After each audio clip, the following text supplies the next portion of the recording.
Commanding consultant.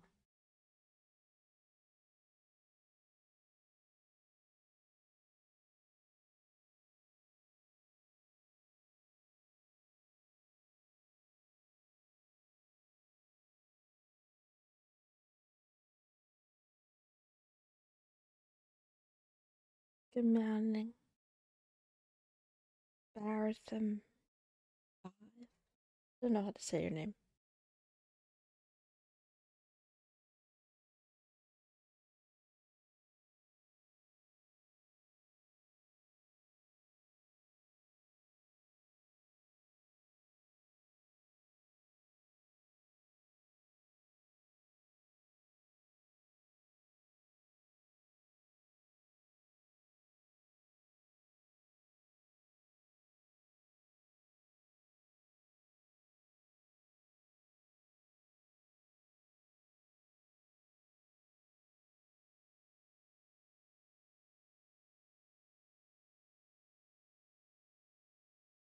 Yeah.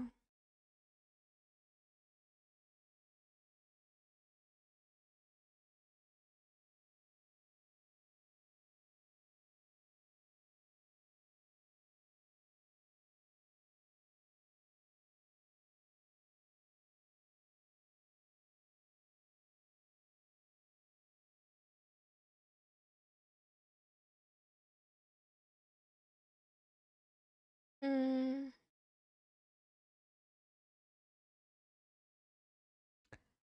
Today the feeling is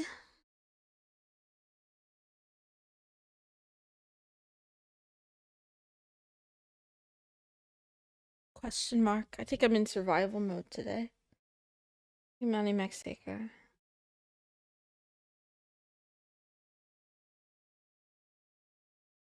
Good morning. I don't know why you guys are here. Don't you have better things to do? Go do better things. Please ignore me today. Please don't be here today. Oh. I'm the one retarded streamer that refuses to entertain and just wants to, like, what is it? Hack my biology. Yesterday, okay, it's not like I was completely unproductive. I did do a lot of cleaning. I did a lot of laundry. Not a lot of laundry. I did 2 loads of laundry. I made my bed for the first time this year. But, okay. You're getting timed out for that, Irva. What kind of question is that? Try harder. I have insomnia. Okay, but still. Don't use me. Don't use me as your anti-insomnia bait. Go find, there's something more worthwhile. I'm certain.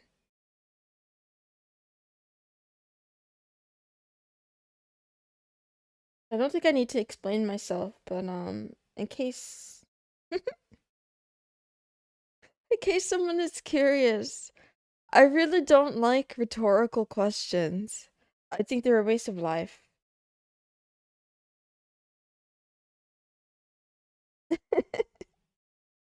If there's something else you want to ask about it,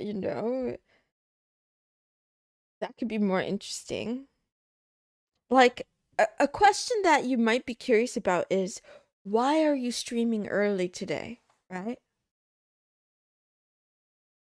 But walking outside and going, the sky is blue, question mark. Like, the sky is blue? What the fuck? What the fuck do you want me to say? Like, uh, or is it a debate? Am I getting baited already? Is it like one of those things where, like, you say water is wet and then someone says, no, water wets the things that it touches. Don't do this to me. I mean, do whatever you want, but I'm gonna punish people who ask me rhetorical questions. Is this a fetish? I don't know. I don't think so. It's too early in the morning for fetishes. Let's just meow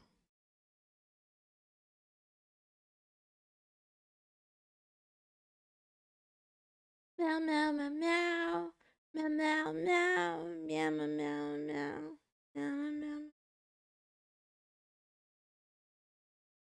meow meow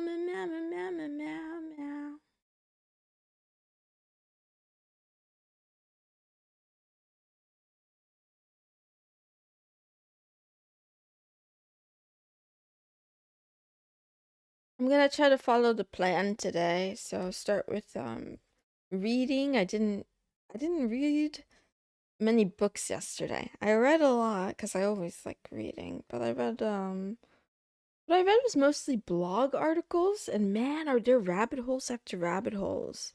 There's this one guy called Tasty Fish that people have told me is probably some sort of three-letter agency agent because of his outlandish takes. For example, one of his core beliefs is that privacy is wrong because privacy is censorship and censorship is wrong. So everyone should open up about everything instead of like playing this whole privacy war. And then yeah, someone in my chat was like, "That's definitely a fed." But I went to their blog for the first time in a while, and now on their blog is like this message that their real site is taken offline to some other protocol, and that if you're not a retard, you can figure out how to get there. I'm a retard, so I can't figure out what he's trying to say. I don't think it's even on like the dark web or something. I don't think it's like a onion site. I think he did something else that I wasn't reading between the lines enough to figure out. And he says that he's being pursued by the FBI, and that when they're no longer paying attention to him, he might bring his site back online. Anyway, good morning, Super Gummy Soda. I don't work that hard at all, honestly. I'm Yesterday I was so lazy. Good morning, Kyrie. Not even just lazy. I was just really um confused and misguided. And the I'll read to you guys my shower thoughts because maybe you don't care. Maybe he's in LinkedIn. I don't know what that means. Um. Sounds like he's trying to seem more interesting than he is. No, no, no, no. I think you're wrong. He's definitely interesting. I don't doubt it for a second that he's interesting. Now, whether or not he's actually being pursued by agents, maybe, maybe not. To give you some other ideas of what's on this particular blog, he had a 360 degrees panoramic image that you can like kind of like, with GeoGuessr or Google Maps, how you can like move around. He posted a full body scan of his naked body on the internet, and anyone could use the tool. You could see like between all the crevices. It's just like, because he's so to prove his point of like why he's like, I don't believe in privacy. Nothing should be private. Privacy is censorship. Here's my nude body from head to toe. And then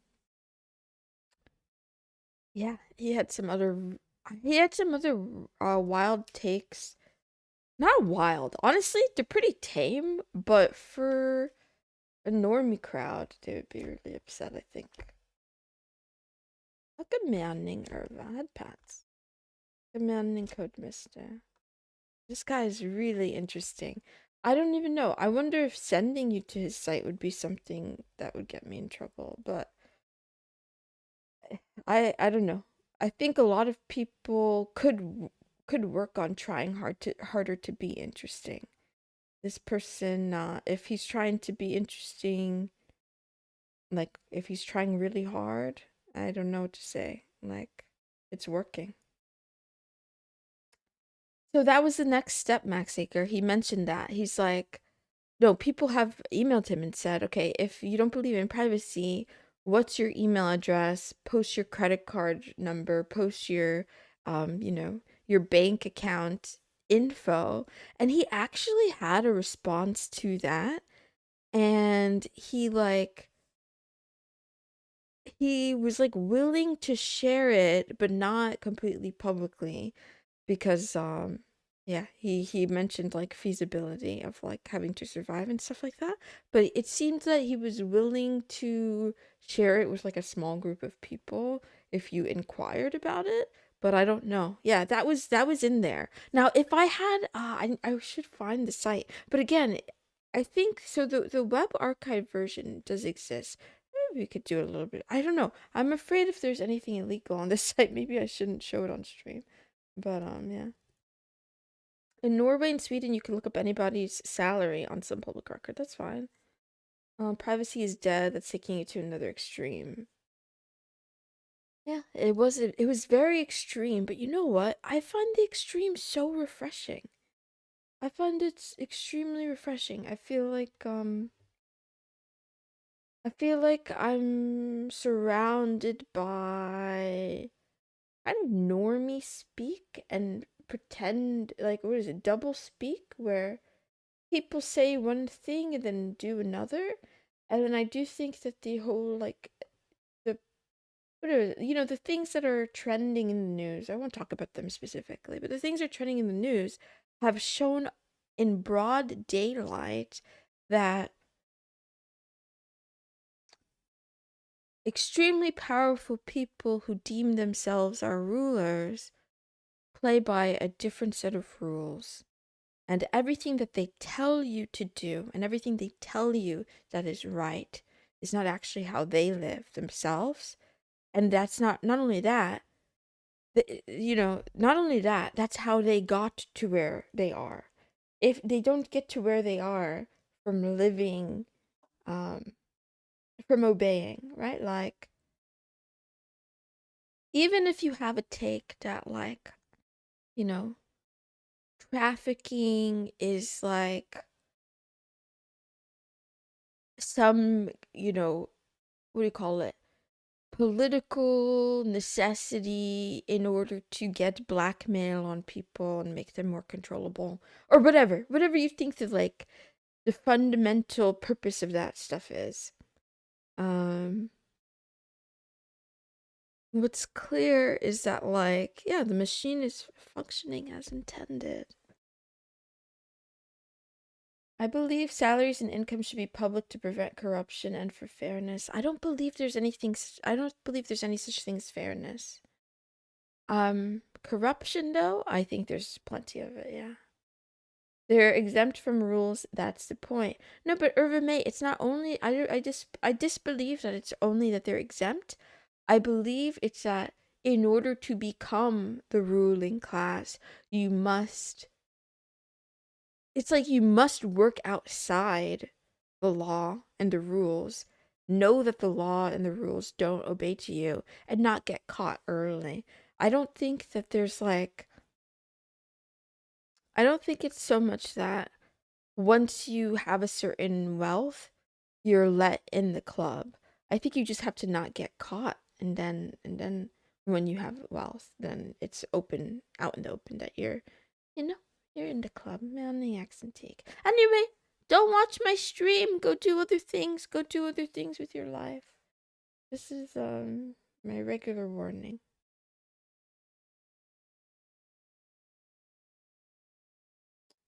Workers have all info to argue their salaries instead of one shrewd buddy employee earning more. I mean, yeah. That's what I mean. That's what I mean. Like, yeah, there's no such thing as fairness. There's like an there's like a utopian hope or ideal or wish for fairness that doesn't really exist. Because the other part of that too is then you'll have to start seeing how much your employer is making um when they sign your checks. Anyway, let's log into this code. I have a migraine. Okay. Oh, no, this is not ASMR. There is ASMR on the internet though, but this is definitely not it. I will give you nightmares.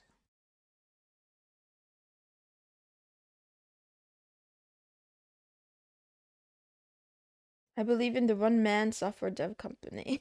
You're so cute. I believe that too. Man, I got so annoyed yesterday. Was it yesterday? I don't know if I think it was 2 days ago. Yeah, it was 2 days ago. Yesterday I didn't look at stream chat. But yeah, yesterday I was minding my own business doing my stream, and the people in the chat are just like, man, humans are never gonna write code again. AI will take over. And it's just like, even if you're right, even if for some reason you're right, why come to a beginner and tell her that? Why bring that kind of message to a beginner? That's like going that's like going up to an artist and being like, "Man, artists are never gonna exist anymore. They're not gonna know what no human being is ever gonna create art anymore." Like, why would you just that's just so stupid. Why would you do that? Like the point of things, like leave people like if you never want to write code again. I think that's what it's really about, maybe. I think it's just some guys who have like maybe they feel guilt for being overpaid for so long or something like that. So they want to get it off their chest by telling people in advance before they are part of layoffs themselves. They're like, AI is gonna do everything.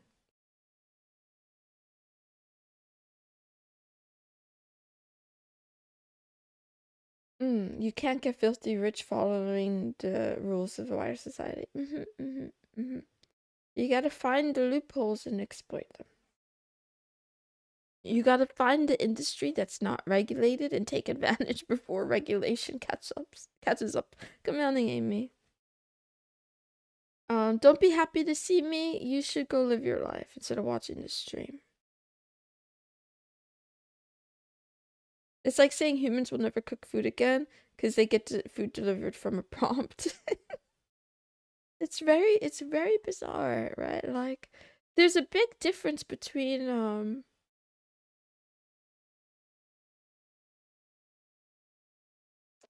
there's a big difference between choosing not to partake in something because of convenience and like losing the ability. Also, I think it's a psyop. Okay, I'll go that far. I think it's a psyop, okay? The big tech engineers who aren't even the CEOs themselves, who spout this shit about humans not writing code, that's what they want you to think. They want you to stop learning. They don't want you to write code because they know that having the means is the key. The means to understand, the means to build yourself. They want you to believe that you're cooked and that your only salvation is to become a slave to their tools. You have no say. You have no free will. You're nothing. All you are is fodder for prompts, but even then, or fodder for training, but even then, I think, it won't be long before that goalpost moves too. And they will say that, prompting AI is a job for AI. But anyway. hmm How do I keep you motivated? I mean, actually, don't answer that. Do whatever you want. I don't know. Real cloud-based service is decent proof of that. People can buy packaged food just heated up. Same with coding. There's no code and low code. Both can coexist. Donkai, that argument is disingenuous. That argument is disingenuous. And that pisses me. I'm already getting mad. I'm already getting baited. It's 20 minutes into the stream. But the exact same, again, the exact same software engineer who will say AI is going to write all code in the future. They're not using a nuanced argument, but we're supposed to use a nuanced argument when we respond to them and we rebuke them. They said all. They didn't say some. They said all. And then to walk it back and say, well, you don't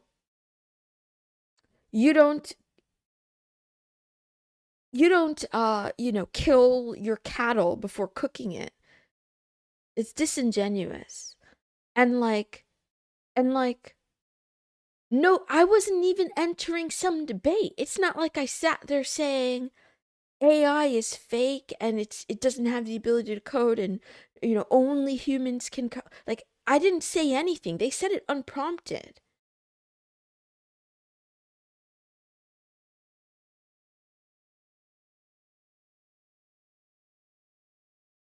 It's because I fall for it every time. They just want to piss me off. They fear people having local computing power. It's not like, it's that they do. And if you read the emails, don't read the emails. They let you know. They let you know. Also, this is what I always, this is what has been told to me a long time ago that I didn't appreciate. Like, don't do what people tell you to do, right? Don't do what people say. Look at what they actually do. Examine how they actually live. Examine what they actually do for themselves, right? All those billionaires telling you, or no, not billionaires, but grifters. All the grifters telling you, like, don't learn to code, don't get an education. Okay, some of those are right, but some of them are wrong, right? Um, they're not telling you the full story, right? They say don't get an education, but what they don't tell you is, um, you should do everything in your power if you're gonna get an education to get one that is free or to go to an Ivy League so you can benefit from the networking effects of being part of this in-group. That's kind of, and then there's like slightly different caveats too, where professional schools and trade schools, okay, maybe you want to go to those if you know that you want to be part of some profession, but again, don't put yourself into so much debt in order to acquire it. Get educated, don't fall into the system. But that's not how they word it, right? They will say a thing as like sort of boilerplate. Anyway, I don't feel like arguing with you folks, honestly. I regret becoming an engineer. A good thing I have no debt. I regret not becoming an engineer, Izar. Why did? Can you tell me? Can you, if you only if you want to, can you tell me why you regret it? 30% of our code is now AI being a bunch of fatal issues. Yeah, Code Mister. And they keep the hopium alive by saying, like, oh, it's getting better. It's so much better than it used to be. It'll just keep getting better. Okay, so what if it does? Anyway. Yeah, I also think that it's like, would AI be able to think more outside the box? Um,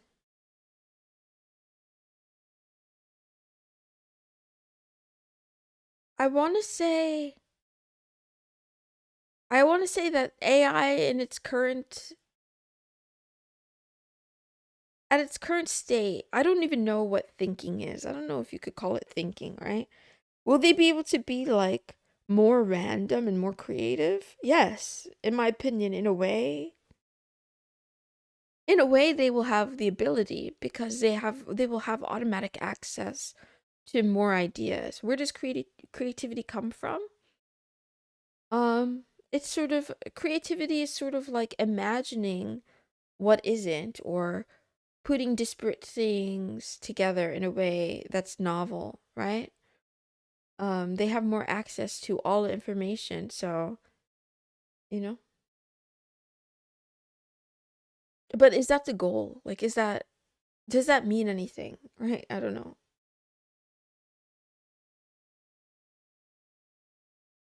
AI isn't just LLMs. Okay, so who is saying this? Don Kai, who are you arguing with? Who are you arguing with? Does anyone in here genuinely believe LLMs are all there is to AI? Nobody is saying that. This is exactly what I mean. And they do this to get a rile out of you and to change the goalposts and to distract from the actual conversation and argument. Nobody's fucking arguing that LLMs are the only AI.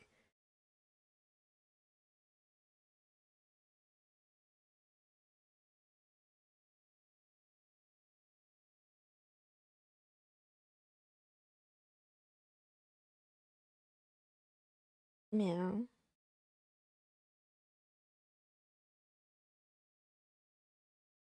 Graduated, went away from the software industry, still no job.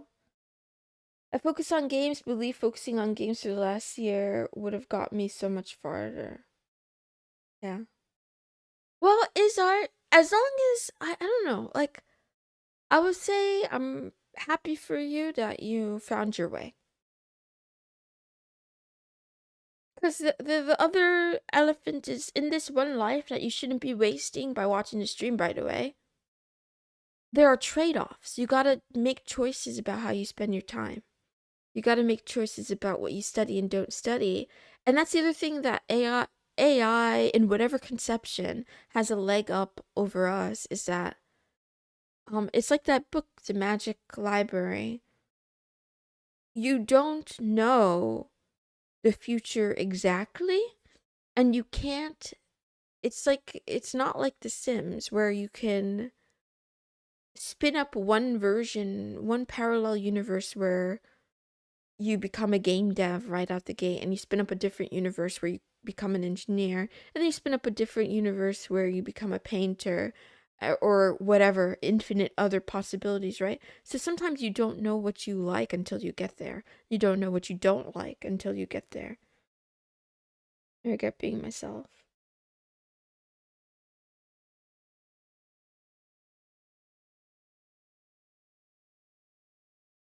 Bye.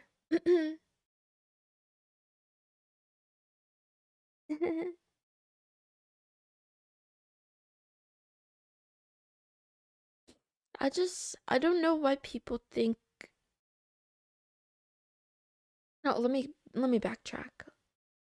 I think I think a lot of people have been conned into this extremely narrow definition of what it means to be human. I think people have a very narrow definition of what it means to be human, and for a lot of them it's like occupation. It's like the biggest thing. Like occupation is what it means to be human, and therefore any changes or developments that impact their choice of occupation, it's like total chaos and confusion and nonsense, right? Like even if AI makes a visually stunning website, you can still learn to make websites. Even if AI makes the most visually stunning websites there ever were, there ever will be, you can still make your own. Now, will you be able to be paid in competition with an AI to design websites? That's what's being obfuscated as like the what it means to be human. It's like, what am I valued for this? Will I get paid to do this? And if I no longer get paid to do this, am I nothing? I feel like that's the kind of thing. Transhumanism is part of the interest. Transhumanism, living forever, being, it's like all the things the sci-fi books warned us about that I didn't read because I don't really enjoy the genre. I'm never talking again because AI can generate all my dialogue for me. That's exactly what these people sound like. And you know what? I gotta stop contending with them. I gotta start saying, good, yes, please. The next time someone tells me that AI is gonna code, only AI is gonna code, I'm gonna say, yes, good, please, quit your job and let the AI do it. Let the AI. Why are you wasting your employer's salary? Okay. It's just like so weird. It's so strange.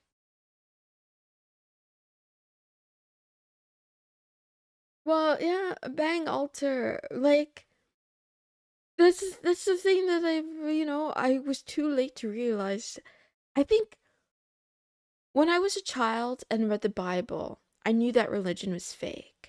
And as an adult, I'm starting to realize everything is kind of fake. And what I mean by fake isn't like, does it exist or not, but is it made up? I think so much of so many things is entirely just fabricated, and then by by force, by blood, by threat of being imprisoned. People have been coerced by showcases of like opulence. People have been coerced to act as if the current society is the only version of society we could live in. Yeah. And I underappreciated that, right? Like,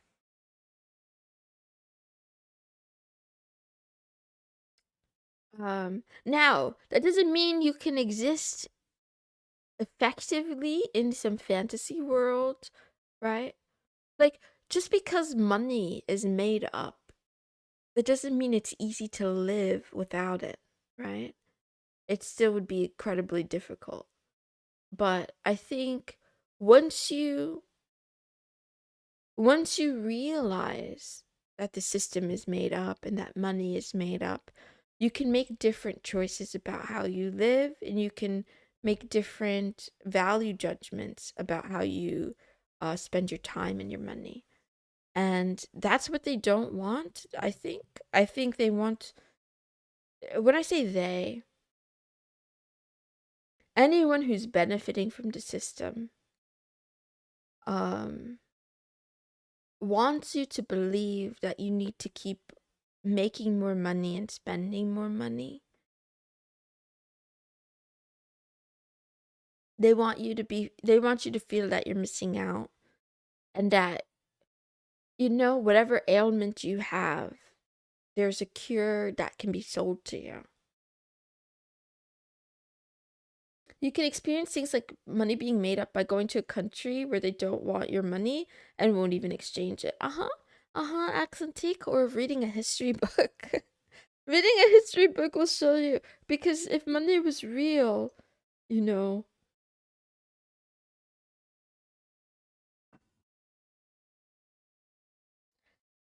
it's not just money. It goes so much deeper. I feel like talking about money only makes everything so trivial. But so much of our lived experience is perception, right? And perception doesn't always equal reality. Perception can be influenced. It can be warped. It can be um artificially invoked. I recently realized Pokemon cards have become like money or stock markets. Mm-hmm. And the key there, crucial flow research, is something to do with scarcity, even if it's artificial scarcity. And it's like a collective belief that a thing has value. It's the same thing that's happening with the stock market, where even companies that shouldn't, like, where a lot of things can be like inflated or overvalued, because it's not, does this company actually earn this revenue that decides, it's, do people estimate it to be worthwhile, that dictates the price, right? Because when you purchase the Pokemon cards, and they're in the sleeve, they're like in that little plastic or whatever, the foil, I don't know what material, right? You can't see inside, but whatever you spent, whatever money you exchanged to get it, is what it was worth. But then the moment you open it up, it's worth some other value, and that's arbitrary. It's because people agreed, or because of, anyway. I'm not trying to argue about this, but yeah. The CS:GO skin market before it crashed. And that's why I should stop talking about stuff like this, is because if I'm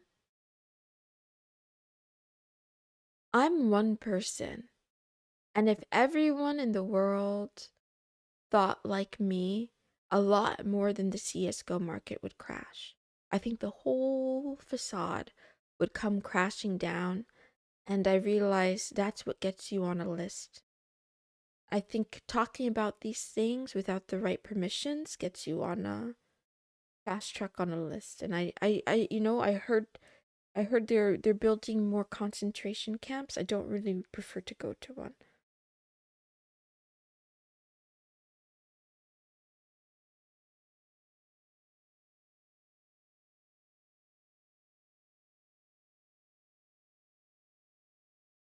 Yeah.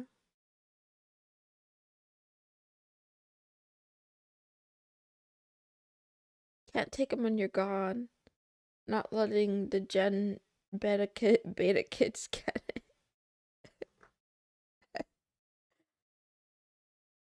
I'm sorry. That's Mhm. Mhm. I'm really sorry that happened to you though. It's not I don't think it's trauma dumping. And honestly, but it is traumatic. Um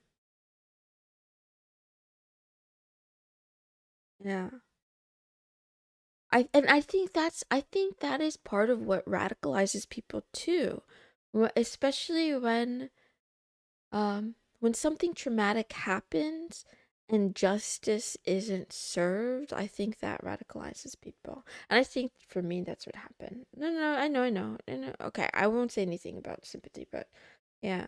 I do think that coming close to death or losing something that had value in air quotes can cause you to rethink what actually has value and what doesn't, and what you've been taught to value versus what you really value deep down.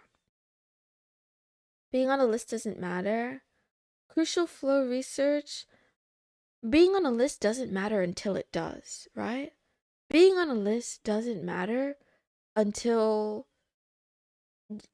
did you watch the recent Boston Dynamics video of their robot doing um a round off backhand tuck, a back tuck, I mean not backhand tuck, back tuck instead of backhand spring. Anyway, no, nobody in chat is radicalizing me. I've already been here. I'm past the point of return.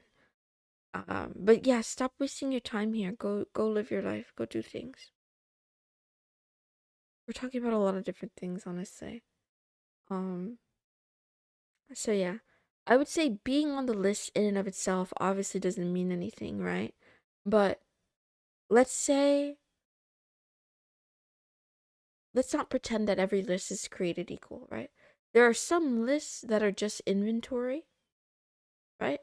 You could have a list of items that are in a pantry. You could have a list of, you know, favorite students. You could be a serial killer with a list of your victims, and they're in, like, you keep them in separate cages, and then you take turns going one by one through each cage, right? There's a lot of different lists. So, you know, there's shopping lists, there's kill lists. So that's when I talk about being on a list, what I'm actually talking about is like, I don't want to be on the list where um helicopters, armed men, black vans, loud sirens show up at my house, break down my door, um, scream at me to get on the ground and to put my hands behind my back. And then they ransack my room and rip out all of my tech and steal everything. And then they actually, yeah, they handcuff me, and then they gag me in some way. They throw me in the back of the vehicle, and they tell me, "Do you know why we're here?"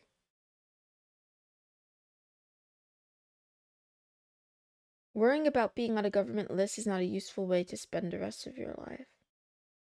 I'm not going to spend my whole life. Wait, I'm not going to spend every waking moment of my life worrying about being on a list. That's different. I'm not going to spend every waking moment worrying. But what I'm realizing, all I'm talking about is that,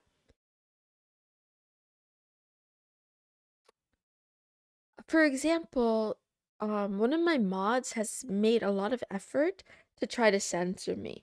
He'll tell me, Moon, you can't say that. Moon, don't mention that name. You're not supposed to say that, whatever. And I'm just like, is this about TOS? Like, what's going on here?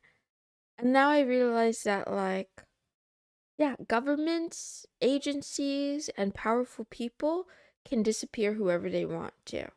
So, what I'm trying to say is that, like, I'm not going to fly close to the sun, is what I'm trying to say. I always thought only important people got on the list unless it's Nintendo's list.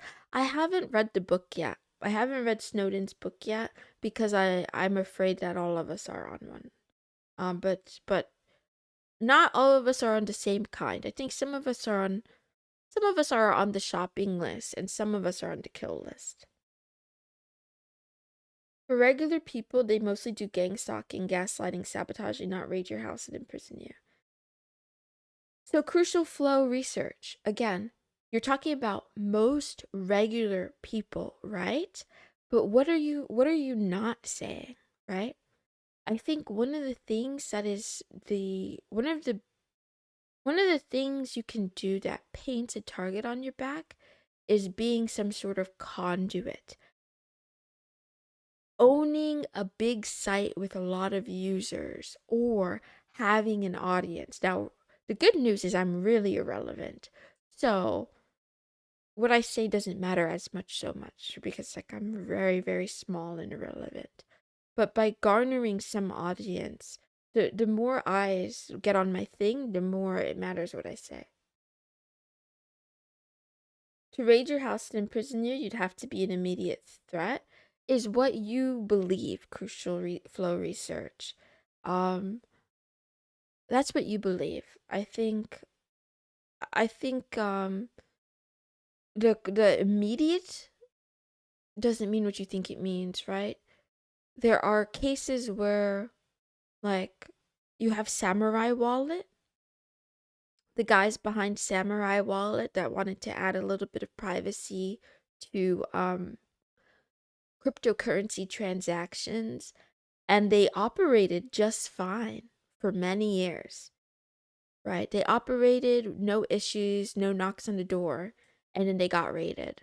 So, like, that whole point of like immediate threat, I don't know if you know what you're talking about. I'm listening by choice. Okay, real. As long as you know that you don't have to, you don't have to.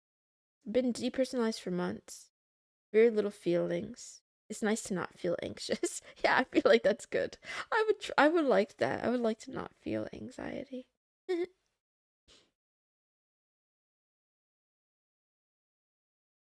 Girl VTubers getting stalked and harassed by irreliable, lonely, desperate men happen lots of times. Oh yeah, not just VTubers, but yes, exactly. So Donkai, exactly. I think for regular folks who don't put anything on blast, especially their beliefs, for regular folks who mind their own business and just live life, they don't have to worry about any government or any schizo or whatever crazed person coming after them.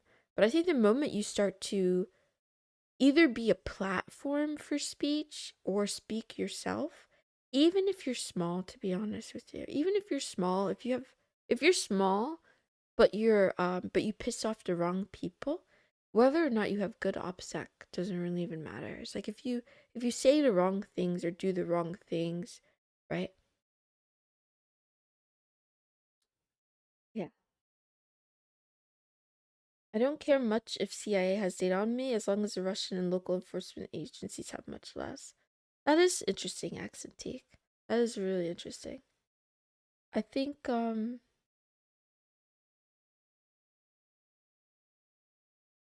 it's not so much about whether I don't know if care is the word. Cuz I've come to accept that they have it all. They have it all. They have the ability. They can do anything. They know every move I make, right? It's more about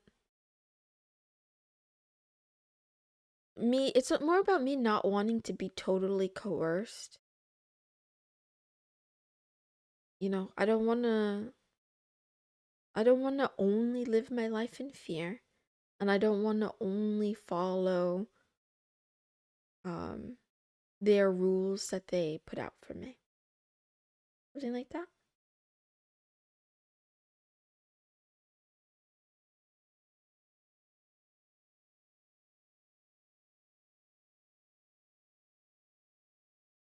No boring document. Uh-oh, uh-oh, uh-oh, uh-oh.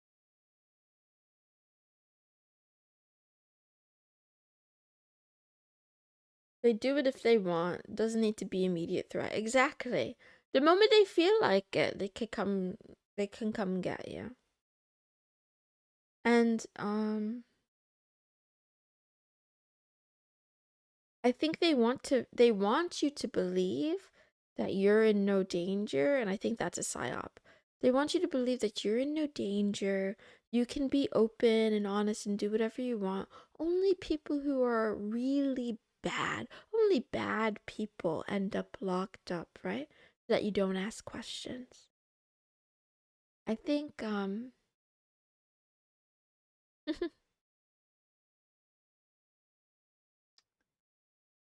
thinking about conspiracy, right? Like conspiracy and coincidence. I don't know. I don't think there are so many coincidences. Basically, yeah. I don't wanna like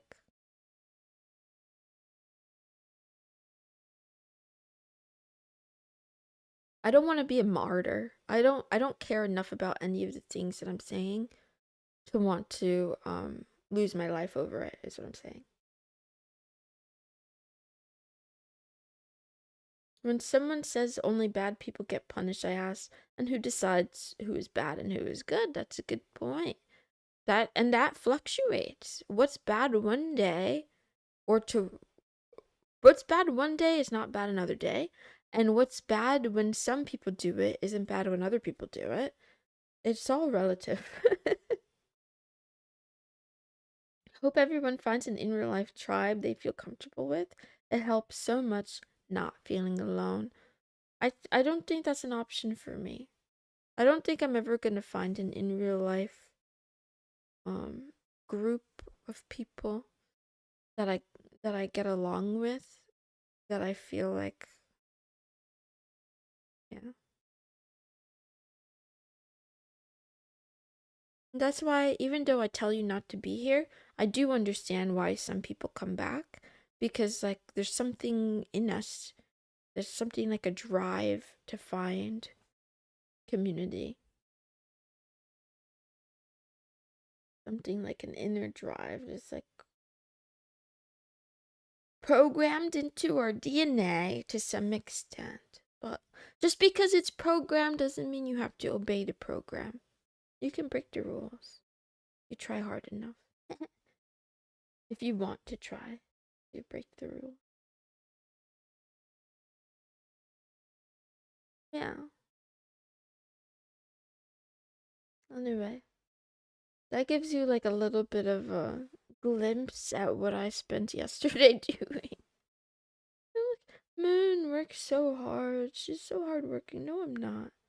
Yesterday, I spent the whole day like reading very fringe blogs and questioning reality. Oh, I was gonna read this to you guys. This is what I wrote in the shower. Why is it so difficult to set my own standards and live by them? Why is the world hell bent on controlling me? Where is my accountability? Why am I so willing to let the universe, my mother, chat, some stranger, some lover, some enemy decide for me? No matter what I do, people will talk. They'll say, don't live like you're on stage, no one is paying attention to you. But they are like vultures themselves, lying in wait. Just ignore them. Don't listen. Don't pay attention. But you don't mean me, right? It's not about me, right? Like the same people who tell me ignore the chat get offended when I ignore them. It's like the funniest thing. Um, House raids are a small percentage of activity compared to covert gang stalking. Yeah. Why is the world hell-bent on controlling you? It's patriarchy and necessity for control. Yeah, it might be patriarchy. I don't know what it is. Life can be contradicting. Sometimes I wish I could live in the mountains. Can't. You don't have to obey the need for a tribe, but the biology will do funky stuff to force you to do so. If you can bear the suffering, it's all good. I keep thinking about that a lot too, because like, on the one hand, biology tells me to want to make a family, right? Like I do have a biological clock, right? There's an amount of time, there's a window where I can give birth, and then outside of that window, it's very unlikely. And I think society at large, let's not call it society at large, I think capitalism benefits from people forming families.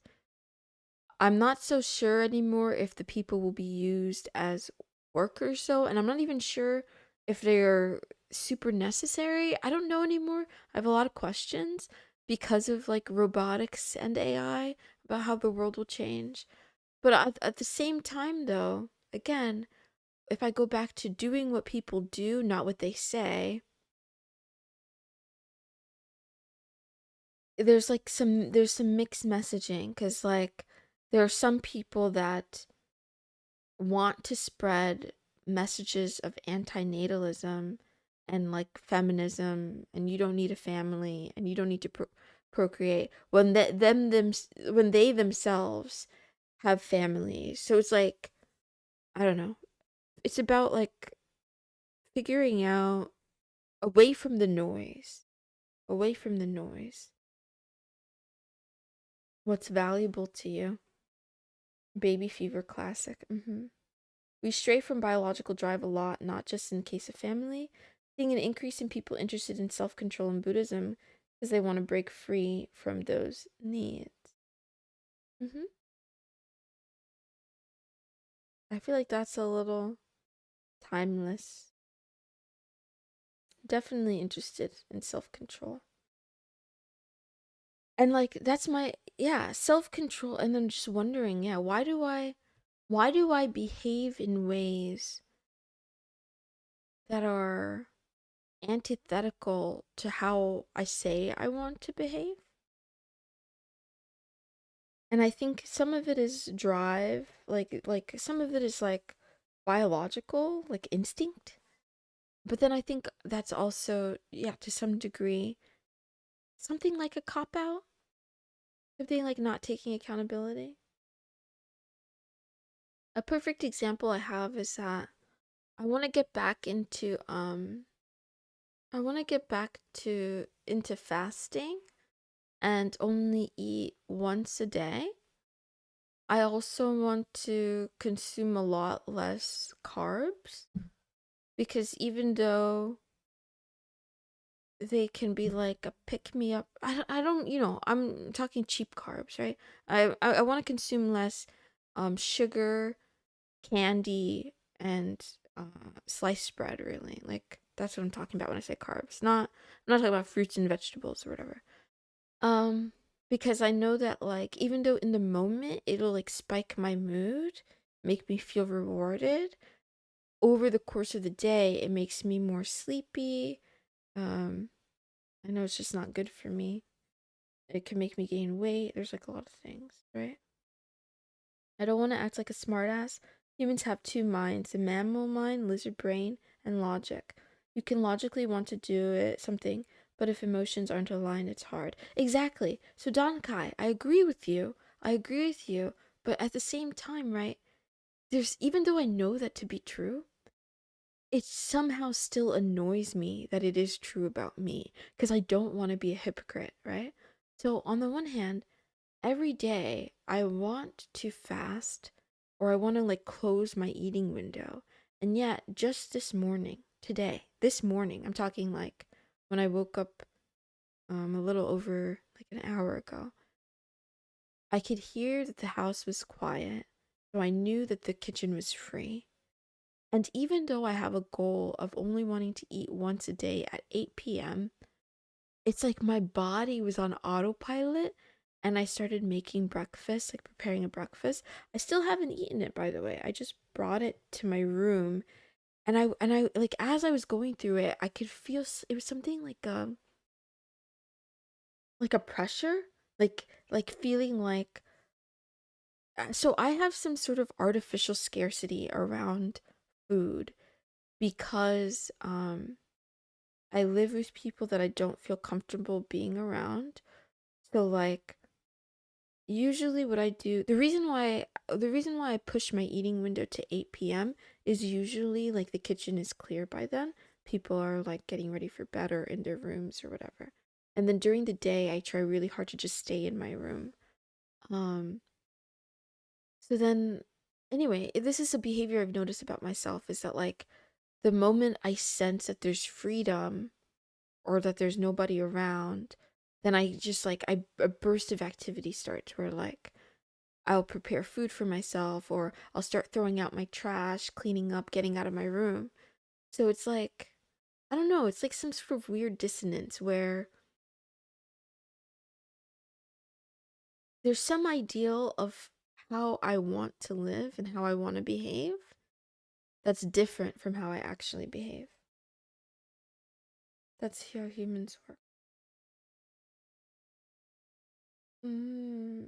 Self is an imaginary construct in Buddhism. Do you mean that like everything is one or something? Anyway. The other thing too, crucial flow, you make a good point though when you say that house raids are a small percentage. The truth is that I'm probably hyper aware of raids because of like media. So frequency of seeing some phenomenon in the news to me is being treated like information and it's working. It's like making me more fearful. Um, and that's why I want to learn more. I want to learn a lot more about numbers and statistics because I think that my perception is very different from reality. I think I have no idea about the number or scale of things. Just like I think I genuinely believe a lot of people have trouble imagining billions of dollars or trillions of dollars. I think I too, um, I don't have a good understanding of like how many agents are there? How many immigrants are in the country or in any country at any time? How many of them are legal and how many of them are undocumented or whatever? How many ICE agents are there? How many teachers are there? Fear gets clicks. Yeah. The world seems more scary than it is. I like math. It's a subject I can check and verify, unlike the news. Yeah. If I wasn't being scolded a lot, I'd fast for a week. I did it before. Faking eating is difficult. I'm in bad shape. Aww. Aww.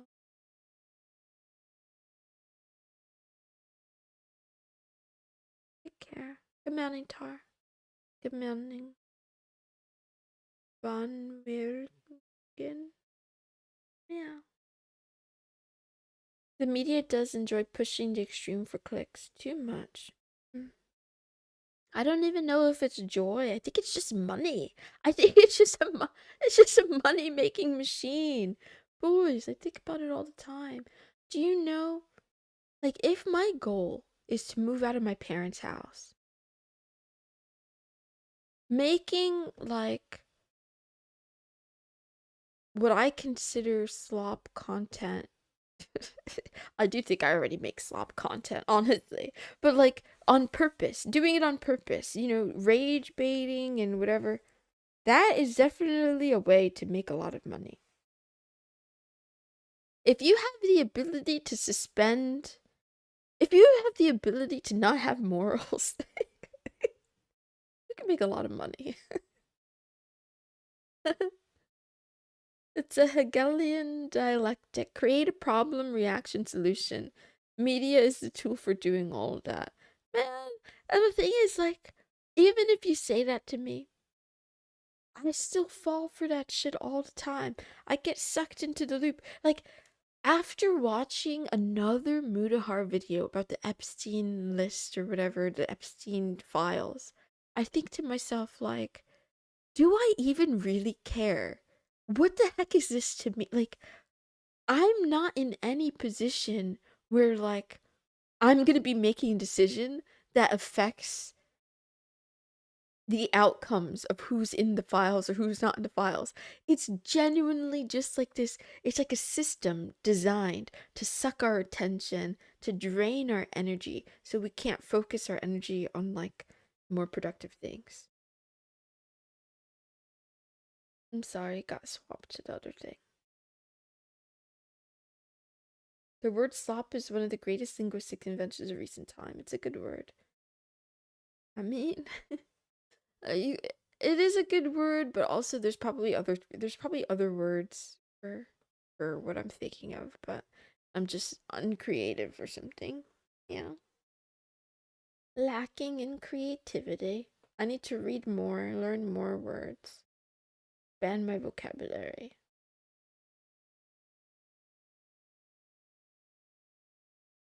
Anyway, so yeah, all I could say is, like,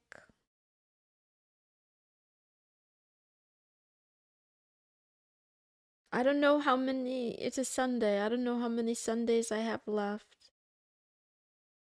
So I should probably not waste them, like some of you have suggested, not waste them worrying about agents breaking down my doors. But I also think I shouldn't waste them, like, avoiding hard stuff because AI can do it better or whatever. So, you know, it's like, I don't know. That I guess I'm really triggered is what I'm trying to say. Those people that said that really triggered me. They've triggered something in me. Like, what's the point of anything? There is no point of anything. Just live your life. You don't want to code anymore? Don't code anymore. You don't have to tell other people what to do. And, like, the other thing I want to say is, like, you don't have to give up all the fun stuff to AI. Like, just because AI might be able to do it better than you, if it's fun, if it exhilarates you, if it makes life worth living, you don't have to give that up. Don't let them trick you. I can't do anything better. It only looks that way when you're still new. I mean, that I don't know. I disagree. I do think that there's, like, a line. Like, I think that I think a lot of things that humans create are just trash. So, but that doesn't mean that they shouldn't have the right, like, that they don't have the right to make it. That's what I'm saying. Like, make your trash. It doesn't matter if it's good. It doesn't matter if it's bad. It doesn't matter if it's worse than AI or better than AI. Just make the things you want to make. Do what you want to do. Don't let big tech lie to you, fool you into some sort of complacency. Because the joy that you get from building something yourself is different than whatever dopamine you get from having it given to you. I'm not saying that there is no joy from, like, a more convenient or easier system of consumption, but I'm saying it's limited. I can do some things very well. There's plenty of difficult things I can't do well.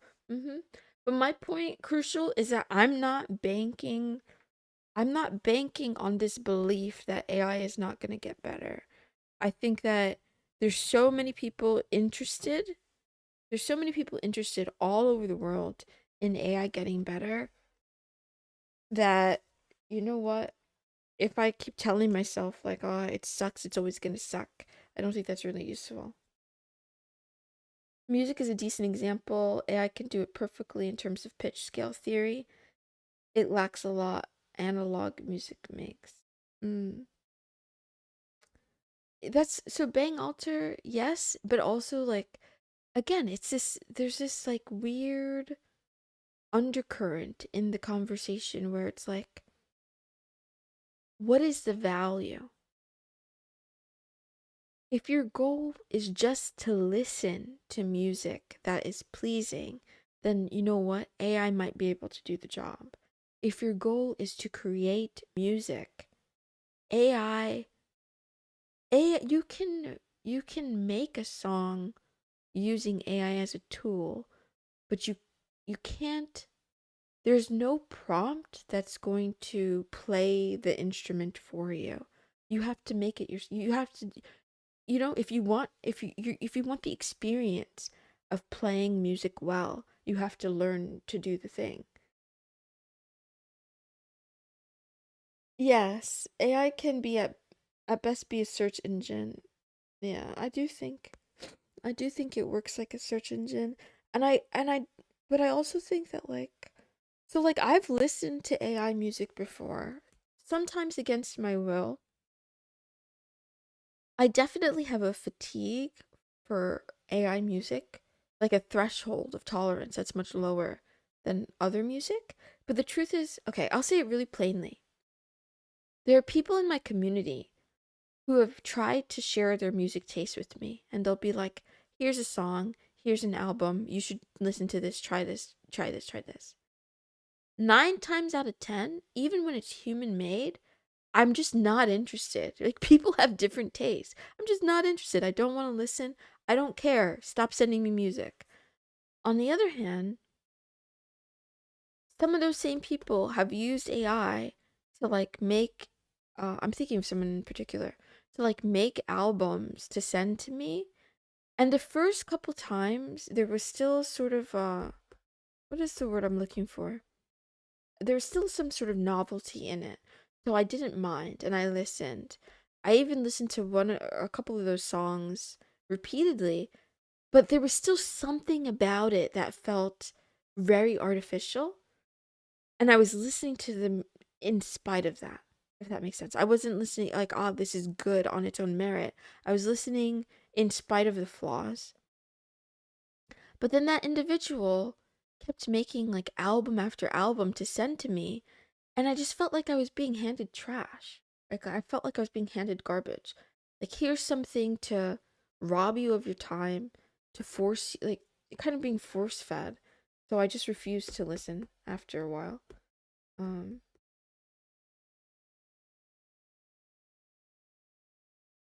we need to live our life ignoring that they gather intel and know everything about us continuously. uh, and I think it's easy to just live your life ignoring that if you have nothing to hide, as I say, or if you got nothing to hide, you have nothing to fear. The problem with me is I have plenty to hide. I have so much to hide, man. Um, can't imagine AI ever writing some of the code base I wrote. Too complex for a prompt. I don't know. I think I tend to be on the side of I'm an idiot and there's always going to be someone or something smarter than me. Um, but maybe you are on the cutting edge and AI can never do it, but I don't know. Yeah. And what I'm trying to say is that it doesn't matter. If you like making it, make your own code base. If you like doing it, do it yourself. Like you don't have to believe the ones that say the hype. I think there's a lot of money and jobs that ride on AI being successful, right? Like now that I think about it, yeah.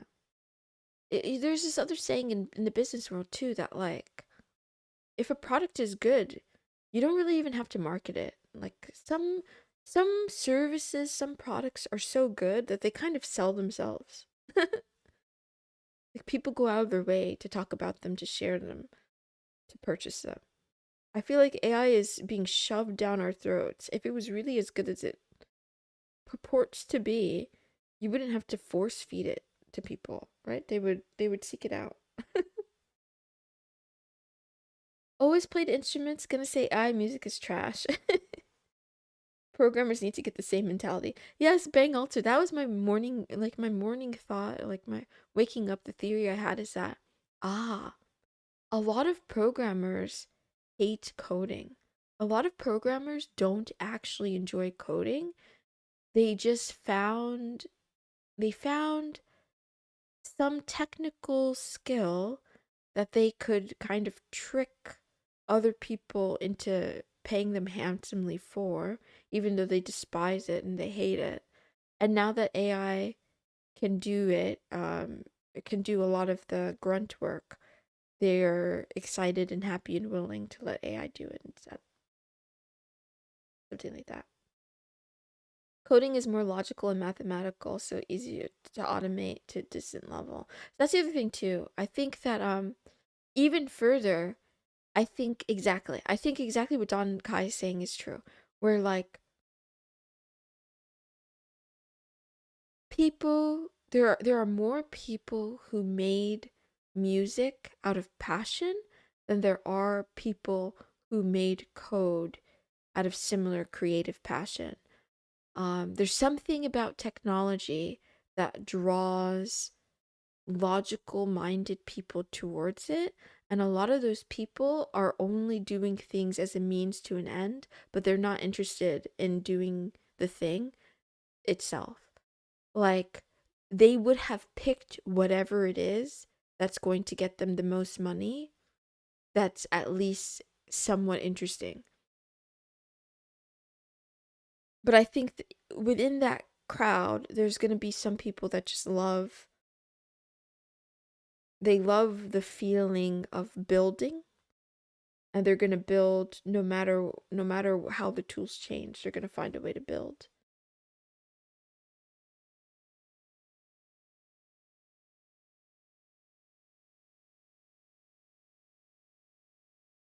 Yeah, but how do you know I'm not a foreign spy? Do you think AI got pushed to the public too loudly? It was done for investors. I feel like it could have been softly pushed to the public without common man not even realizing. Um, I think there's a lot of people who were ready to grift. I think there were a lot of people ready.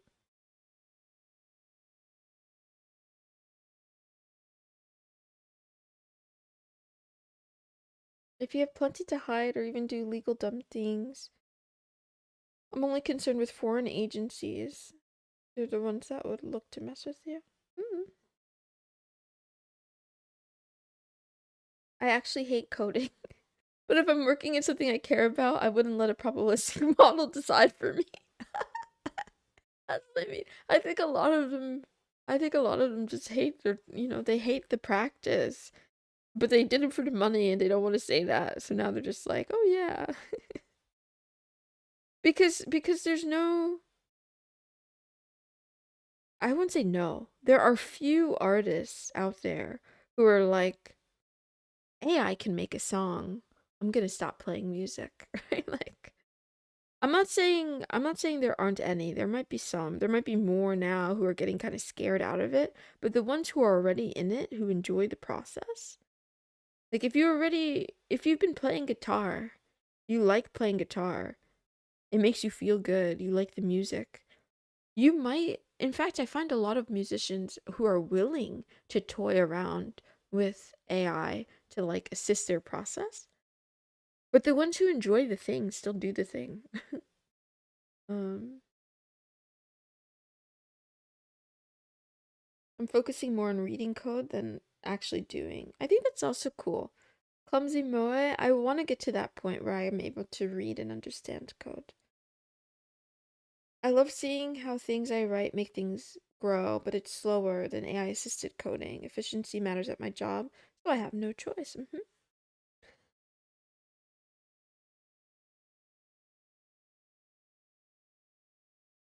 And the other thing too I want to say too about like even AI assisted coding, right? Um all coding so far before AI at least, pretty much, it had to start somewhere. Someone had to write it first, right?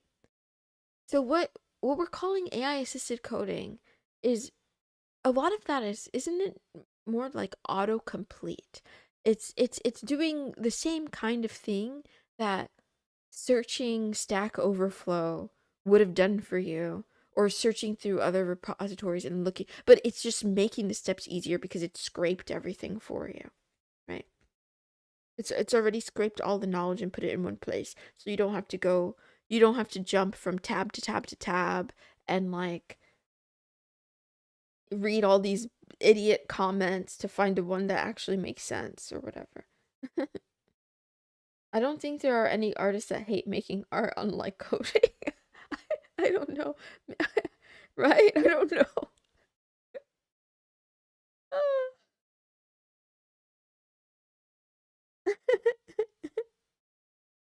It's different. When I look at Stack Overflow, I have to adapt the answer and make it stick in my memory. When AI does it, I remember a lot less. But Donkai, that's by design too. I think they want you. I think they want you to not I think they want to take that away from people. The ability to understand. They want to make everything fast moving and oh, you don't need to know how this works. And then you get sucked into infinite subscriptions forever. Infinite subscriptions that don't even stay the same price. They'll keep turning it up. I mean, one thing, if I wanted to be something like hopeful about AI, the one thing I do hope for is I hope they find ways to make it more cost efficient. Good morning, people. I hope they don't um waste so much energy.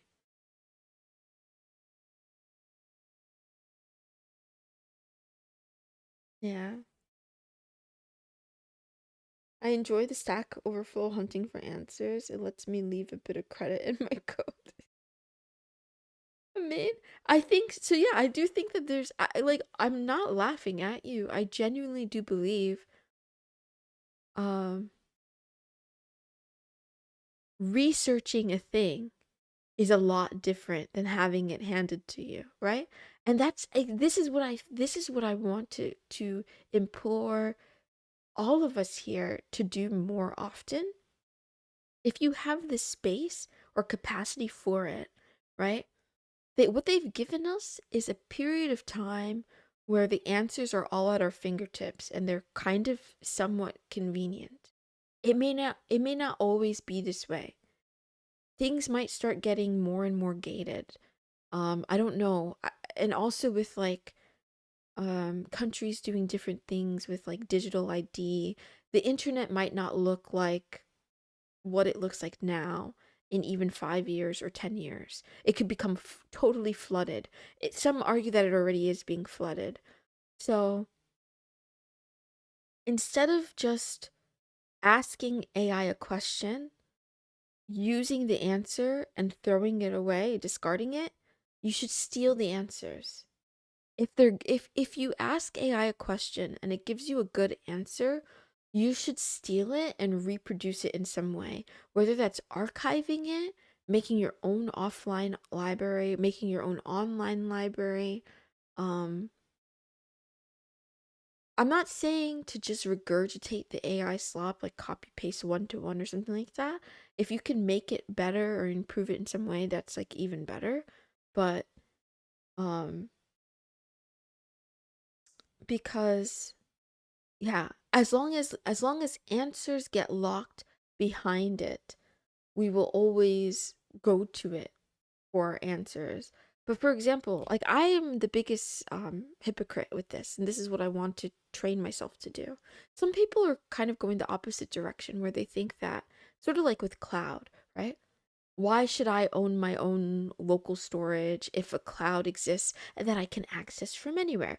I think the same thing with information, like the opposite. I think there's value to owning things locally. So like every time I forget how to do something in Vim, I tend to look it up on like Perplexity, and then I use those commands for like a set of things, and then I forget about it. Instead, what I should be doing is I should be every time that I look something up, I should be storing it somewhere. Especially if it's something repeated that I do a lot that I'm gonna need to know. I should be storing it locally. I think I think it's sort of like the same thing that happened with schools where like students have started to feel like, well, why do I need to memorize anything when I can just Google it? The reason why is because Google controls their algorithm. AI companies control, their black box, whatever the model is, right? Um, and just because something is accessible to you today doesn't mean it's always going to be accessible. It doesn't even mean it's going to be more accessible. We can't take things for granted. Like, AI is going to be used and is already being used to, like, clamp down on copyright things. Yeah. It's okay to Google. I'm not saying don't, well, actually, I don't think you should Google, but it's okay to search things up. What I'm saying is don't stop there. Search something up and then steal it, is what I'm saying. Scrape the internet. Be your own AI company. Be open AI. Don't don't do what they say. Do what they do. Because they'll tell you that it's wrong to pirate. They'll tell you that it's illegal to pirate. I'm not gonna say any more than that.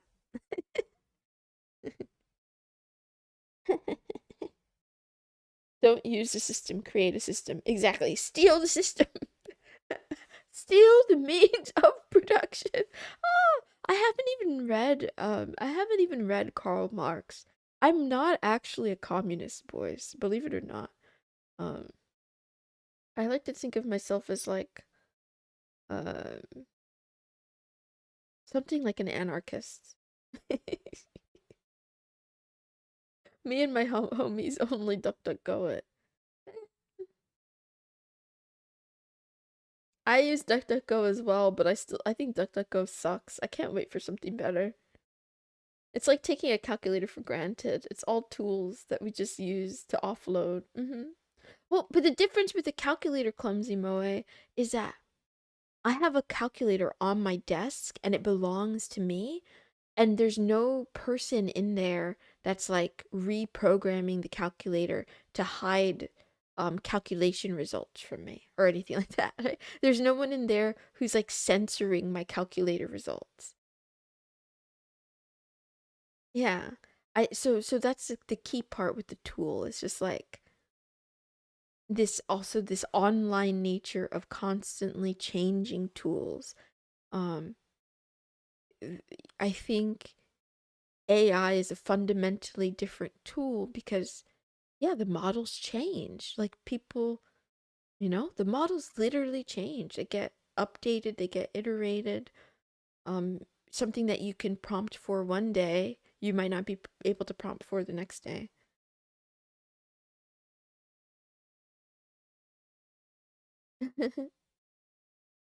Communism is a form of anarchism, is it? I see. I didn't know that. I should stop talking though. I really should stop talking. I feel like calling myself an anarchist is the kind of thing that would get me on a list, so I should not say it out loud.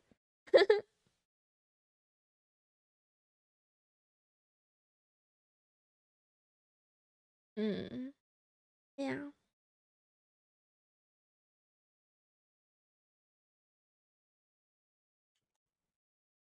I think just like the elite have created, like a separate society and ecosystem, for themselves. I think regular people can do the same. I think it's a lot harder because all the systems that kind of control us. But we can always choose differently. We can make small choices that harm big corporations. Take back some control. In this age of democracy, democracy is a true anarchism. Looking at what's going on around the world, too many socialists. I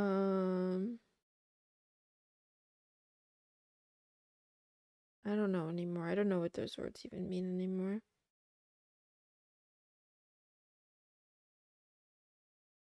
Yeah.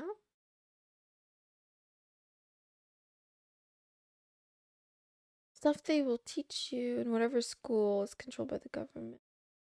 It will be useless things they make you memorize. I kind of disagree, Zebedias Gonzalez. Number one, useless for you or useless to what measure, right? I think along the way, we lost sight, or maybe some of us grew up in the system, right? So we never had sight of what the purpose of schooling was, right? What is school for? What is the school system really for? It's not something intrinsic. It's something made up, right? It's benefiting someone somewhere. And I think you can look at history, right? To find the answer of how it started, and then as it kept going, you could ask other questions, right? Um so are the things that you learn in school useless, or are you meant to be learning something else? That's my take. My take is that my take is that the actual subjects that you learn in school, maybe they aren't even that important. It could be more, air quote, useful to you if you're only thinking about value and use as being like, what can I get from it? What kind of occupation can I get from it? Then yes, you can make that argument. But I think for my perspective, the point of school was to learn how to learn, to learn how to manage time, to learn how to manage focus and energy, to learn how to think critically, to learn how to write, to learn how to read, to learn how to search for things, how to question things. I feel like that's the point, regardless of the subject matter.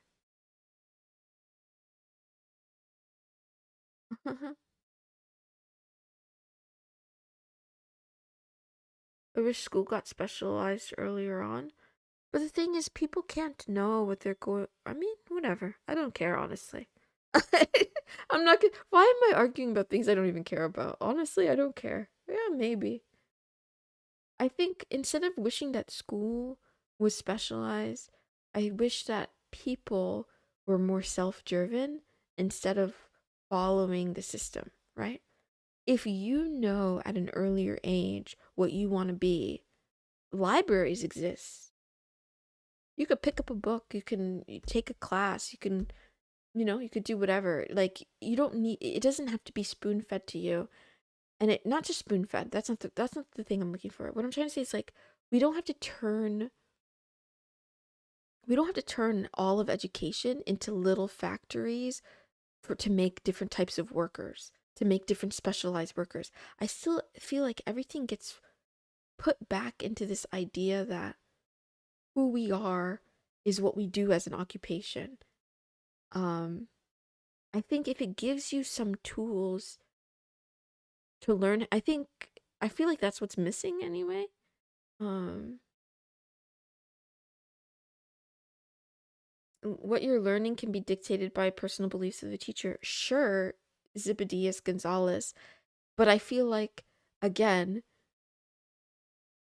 this is all, I don't even understand this conversation, to be honest with you, because a lot of parents especially are so upset about that. about like their children being indoctrinated. And I feel like that's the job of parents to teach their children how to think critically, right? Just so that, and that's my point. Like, you should be able to be taught about anything and still form your own opinions. But maybe I'm overestimating the ability of most people. I have to keep remembering that, yeah, cognitive ability exists on this scale. Yeah.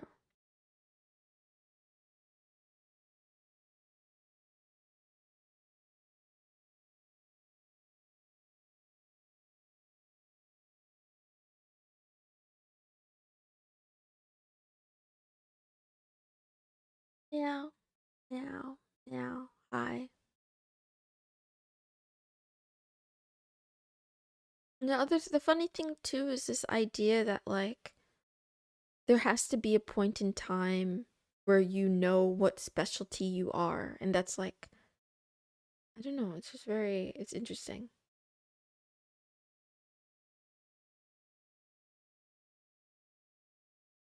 Mm.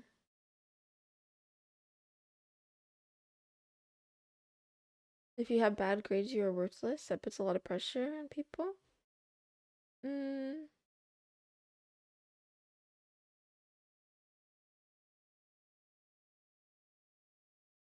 I think, again, I think that's like, the pressure definitely exists, but I think that's one thing that, that's ironically, that's one of the things that reading a lot can help you with. I feel like reading more books is such an answer because it can open you up to different ideas. And then you can start to see that, like, because I don't, so what I'm trying to say is, like, I don't think grades are the problem.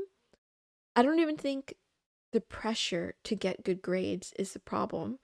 I think the problem is that people don't have the ability to critically think for themselves to decide what matters and what doesn't. Just because a school or some authority or some adult in your life tells you that grades are the end all be all doesn't mean that that's actually true. That's just what they want you to believe and want you to think because they have some ideas of how they want to shape you, right? So maybe the school wants you to get good grades so that they get more funding, or so that they can boast about your results when you end up in a going to a good college or something like that. Like, every basically, the truth is a mix of like different people's self-interest and their goals. So I think instead of saying like getting low grades makes me feel bad, it makes me feel worthless, I feel like, so therefore we should get rid of grades. I think the answer should be, we should teach children not to tie their concept, their self concept and value to some system that wasn't created by them. like, like, because then then it becomes like, you know, it becomes a game. You can learn what you want to learn and do your best, whatever. Yeah, that's the other thing too. There's also this thing of like, we create a metric system, we create a test, and then you pay us to train you to meet some standards. And as long as you believe our test is important, it's the same reason why, like, I'm a little bit curious and concerned for how the market for higher education might totally crash.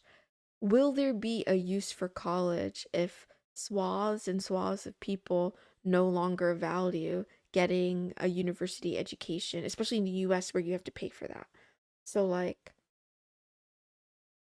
yeah, there's definitely this sort of thing where, mm, I don't see kids doing that when they hate reading since they are forced to do so. Don Kai, like, again, I don't know. I feel like these are sort of like parenting issues or something, like some sort of skill issue here. Um, you can learn to love to read. To be honest, I hated reading too. I hated reading when it was forced on me, but I loved reading because I learned how to because I yeah, I loved reading because I was encouraged to read and I had the ability to choose what books I wanted to read as well. So that there was like this, yeah. Um I was the type of kid that like I would bring books to class that had nothing to do with the class and I would be reading other books while in class. Um yeah. You can't associate memorizing for a test with learning. I don't know why not.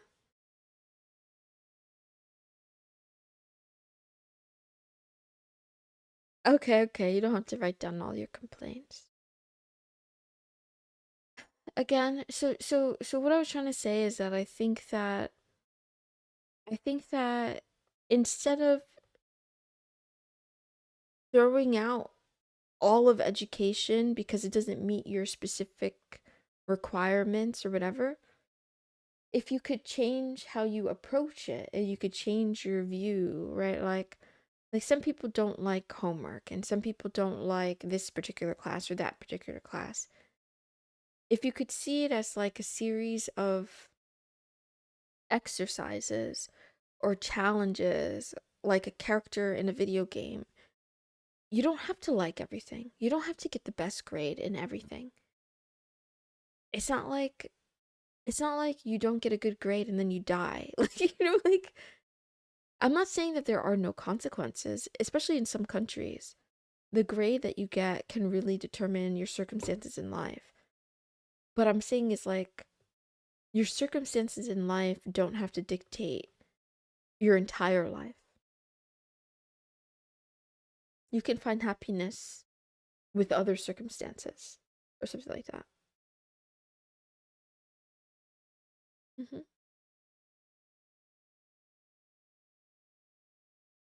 Mm.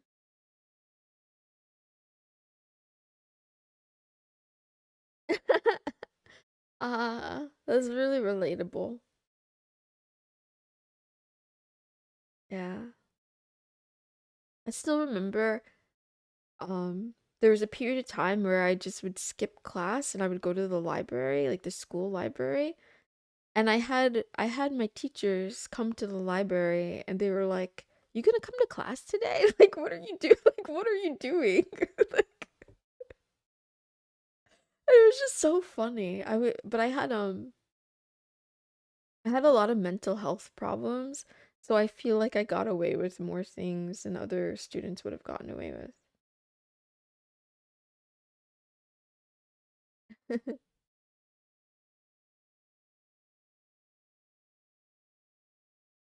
But most of my time with school programming had a hard time getting into other subjects. Thank you, Oliver. Have a good day. Have a good life. I've seen someone roll up to class with a cooler full of beer. Trapping volatile kids in a small wood box can't be a good idea. Um, anyway. You know what? I'm not praising the school system either. I'm just saying that you can take out of it, you can take from it what serves you and leave the rest, right?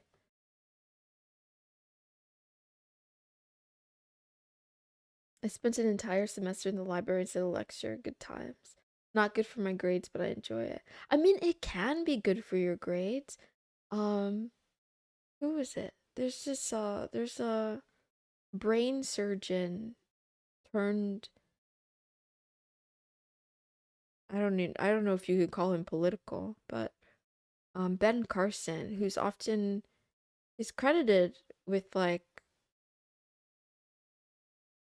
kind of being something like a pioneer or innovator in the realm of brain surgery, right?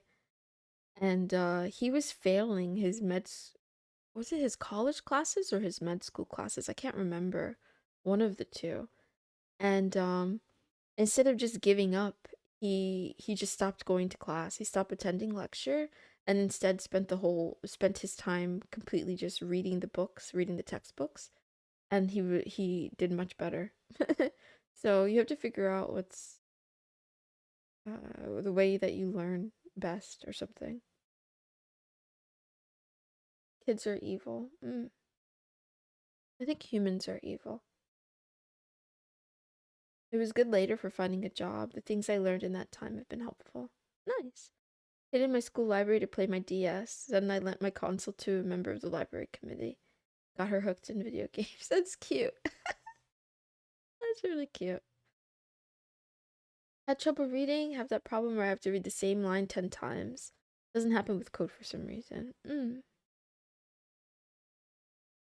I believe that. I do the same thing, especially if it's something I'm not interested in reading. Oh boy, my eyes glaze over. It's like me in fiction these days.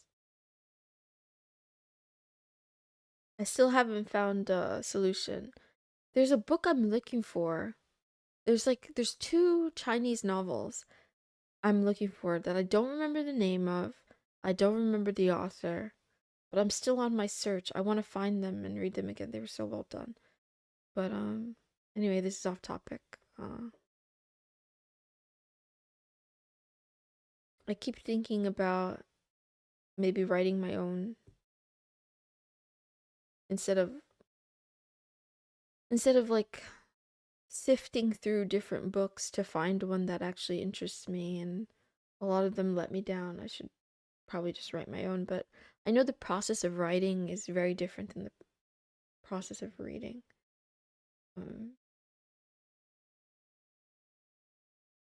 Another person's code I'm reading 20 times. I wonder why that is.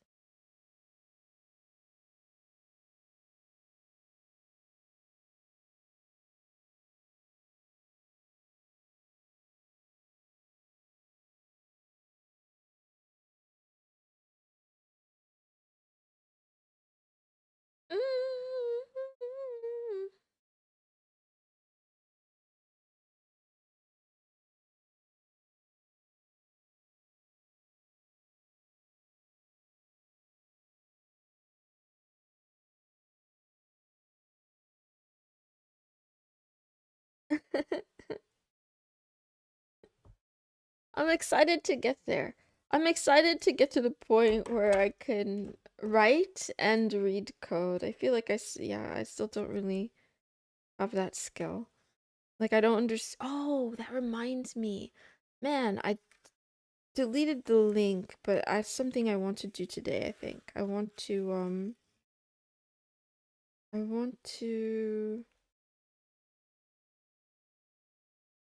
read the Python style guide. Writing readable code is a long game. That's just also like as I approach things, I try to think of like what types of things might seem like a waste of time to others, but will benefit me disproportionately. I think for me, like learning more about command line, shell commands, scripting. I think Vim. I think I need to spend more time on Vim.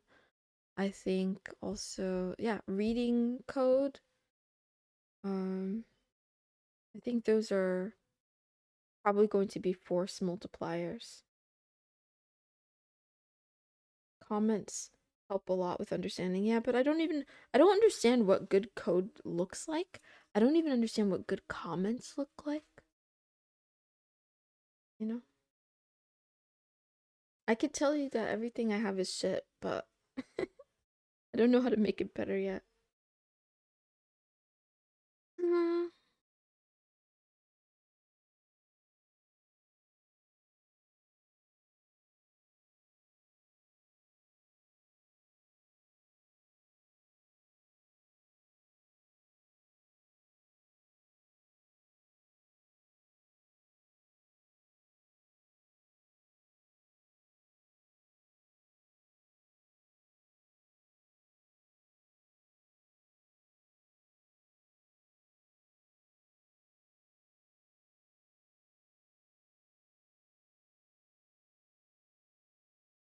I don't think good comments or good code can be defined. You just learn how to write it from experience over time. I think you're wrong, Don Kai. I think I say that I feel like I say that so many times. So I think that's just like saying there's no good writing, there's no good bad writing. It's just like writing you learn it, or you learn to understand things over time. Like I feel like there's definitely objectively better written code and less well written code. Um Maybe if you don't know, I'm not saying that like there's one way to do it. Oh, I'm not saying there's one way to write good code, but I'm sure there's like a series of decision making things that can make your code more readable, more understandable, um, and you know, more efficient. Like there's different metrics. I try to keep my functions and variables readable, use comments if I do something controversial. A good comment that explains the logic of the code even to a child. One book I recommend is Clean Code. It's unironically my number one favorite. Oh, I have a copy. Mm. Look at inspiring projects, source code, and the language you work in, just to get an idea of how people organize the code base. I think good comments are just ones you find easy to understand.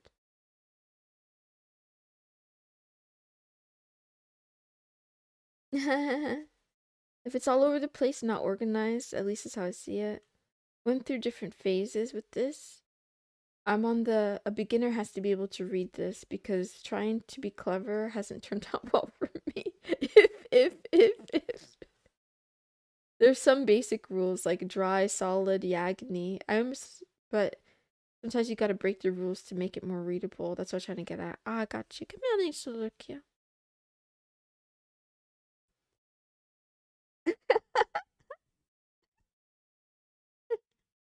Meow, meow, meow, meow. But I gotta stop talking. I mean, that's one of the rabbit holes I went down yesterday too. I was reading about the Unix philosophy. I didn't read much about it, but I started and I was like, ah, I had like maybe 40 tabs open of all these things, and then I'm just like, I don't have time for this, so I closed them all in a fit of rage. Like, ah, if if it was meant for me to read, hopefully I'll find it again in the future. If not, oh well. Oh,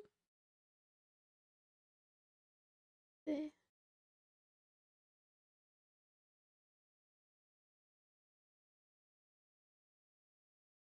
Meow, meow, meow, meow, meow.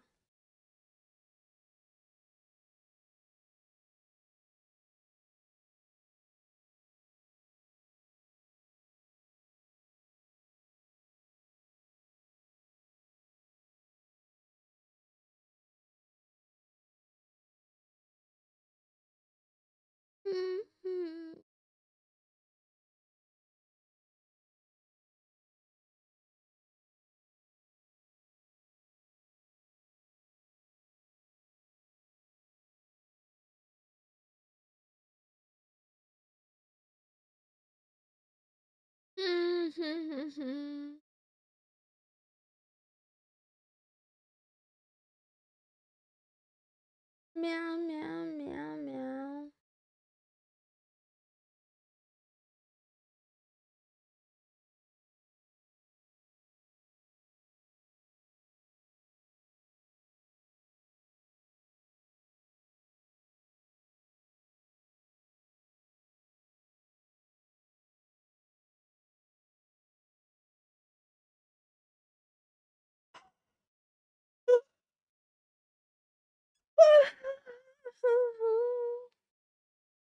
Sleepy.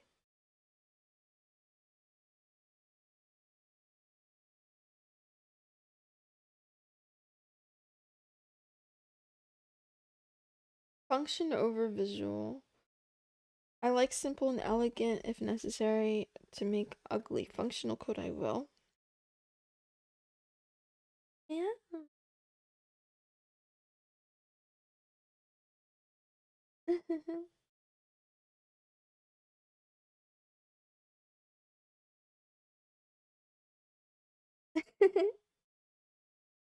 I have a tendency to accumulate tabs of something that interests me. I think to read it later. And sometimes when it's over 1,000, I decide to bookmark it and, well, never read it again. That was another thing I cleaned yesterday. I cleaned my physical bedroom and I cleaned my digital bookmarks. I was ruthless. I was ruthless. Just deleting folders. I'm like, you know what? I added these at a different time in life. I no longer look at these sites, so I'm to just let them go.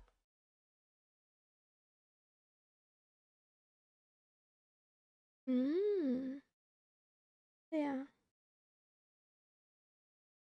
I'm not even, yeah, I don't know. I'm too much of a beginner anyway. I'm not in seeking total perfectionism or something like that. But I want to, yeah, I want to, if there's like two paths, right? The road is split. And one path is just like all chaos, nothing makes sense and nothing matters. And the other road is like trying to have it make some amount of sense, have some amount of consistency, even if it doesn't, even if that consistency is disagreeable. I feel like I want to choose the second road. Um, yeah. Let's see. Comparison and argument. Hmm?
Yeah.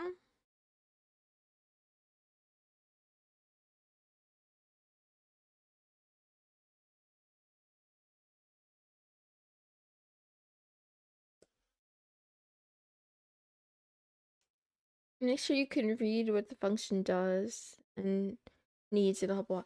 Yeah, I don't even understand how to do that, but you know what? I want to learn that. I want to learn that early so that I can build on a good foundation. See. Okay, I'm done with this one. Meow meow meow. Don't let me distract you guys from whatever you gotta do. Go live your life. I want to get better because the programs I write are not as good as programs some other people write. Hoped working as a programmer would teach me. It won't. Okay, enjoy breakfast. Yes, you have a good weekend too. Let's see.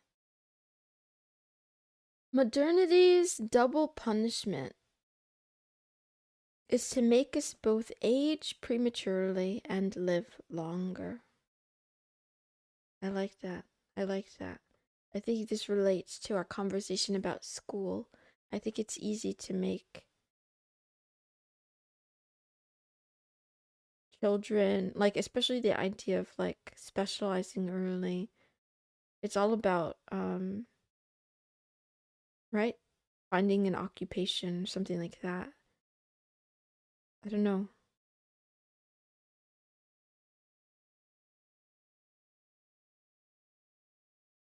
I don't know if that's the right choice, but I don't have kids, so it doesn't really matter to me, I guess. Mm-hmm. Okay. I assumed that you were already in the industry.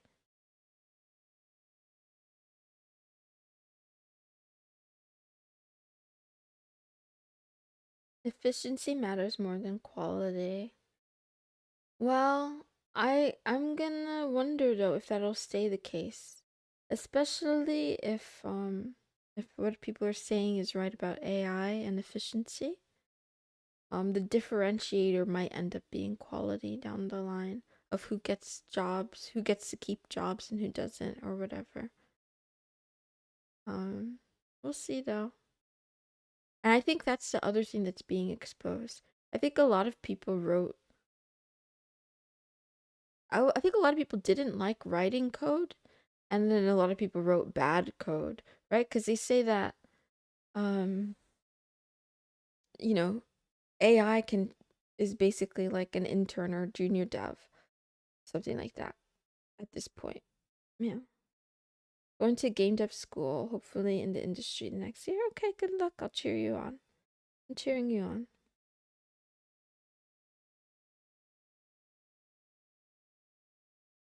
When my seniors write code, it gets accepted instantly, even if it's trash. That has something to do with being human.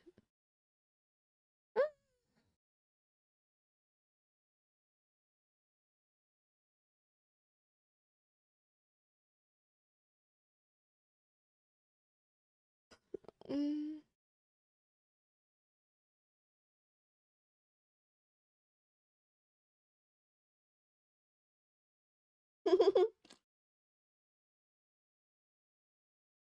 Interesting.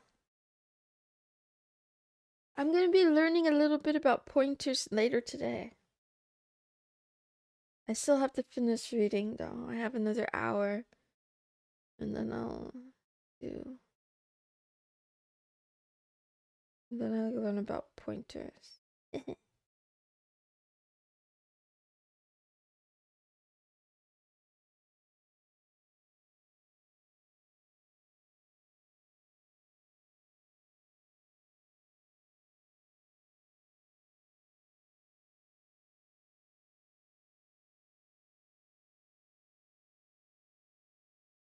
I think just like the rich has a separate society from the rest of us, I think the people who were coding for quick results, right? Just to get something done, I think they will be separated from the people who care about design and elegance. And I think that's the other thing too. I think that I think the whole I think there was a lot of hype and mystique around programming so that there might just be a lot of things that are pretty basic, but basic to someone um who's like well versed in it. But if other people don't understand it because it's like a foreign language and whatever, and then now because of AI, there's like this speed differential. I don't know. Anyway, I'm just saying that. Mm, uh, to be very clear and explicit, I'm not gonna listen to anyone that suggests shortcuts or messiness or anything like that. Even if they say it's because of time, oh, because AI can do it faster. My goal has nothing to do with making AI faster or better. My goal is about like getting skills for myself, right? And my goal isn't to make money for some company. So if your goal is to make money for some company, they might not care about the quality of whatever you can do. They just care that you can get it done faster, that you could put out more, right? But that's not my goal. So, um learning to read and understand matters more than writing by hand and becoming a purist. Yeah, different people have different goals, so who gets to decide what's elegant in code? Had tons of cases where AI wrote short, concise code. It was a nightmare to read. Don Kai, yes, you have eyes. You have eyes and you can see. So that's exactly who gets to decide. I think I think you have eyes and you can see and you can decide if it's elegant or not. And it doesn't have to be like it doesn't have to be so standardized. It can be more of an art than a science.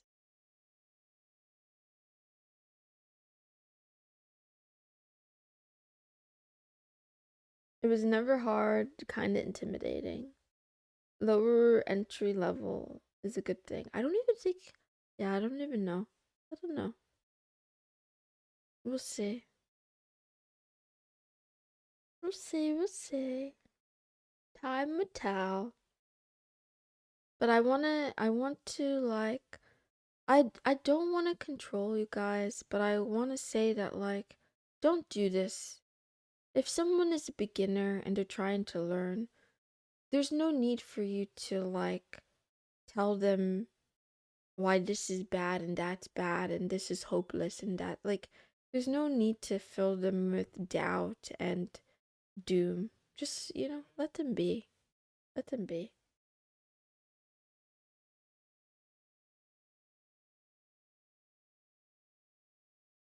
If you want to like give up your own practice, right? You want to give it up to AI.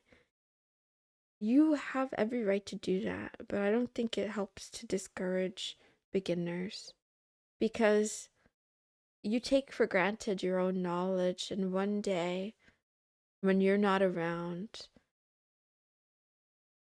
someone else might have to know what you now take for granted. But if you discourage them from even starting, we can end up with another situation like, past civilizations that have disappeared or lost their advancements.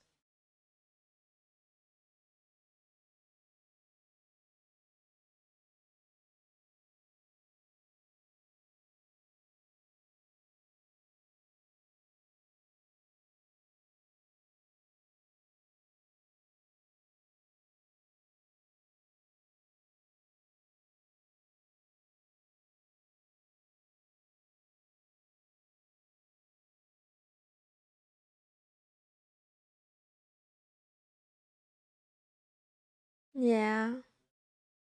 Meow.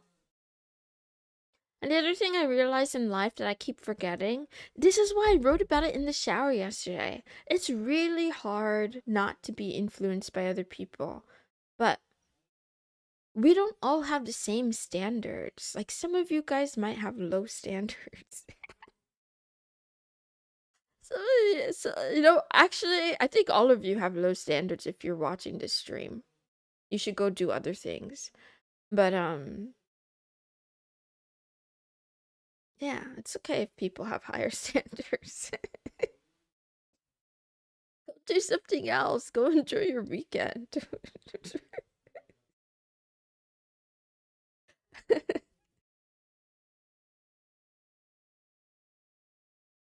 I'm sorry. That was uncalled for. I put myself in jail.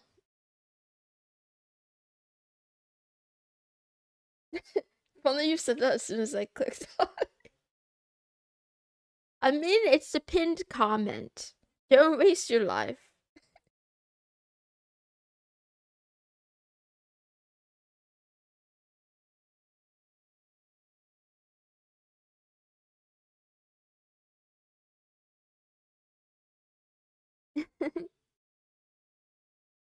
Don't tell us what to do.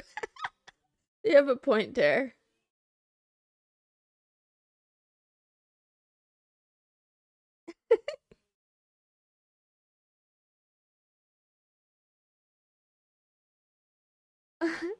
Hi, Ryu. How are you? Meow.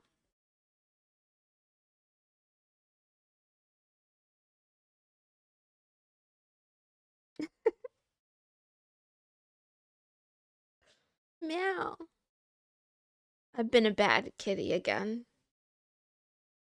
Do you have a pee bucket in there? Wait, did you hear that story, Clumsy Moe? About how I had to, well, I didn't have to. How I chose to pee in something like a bucket because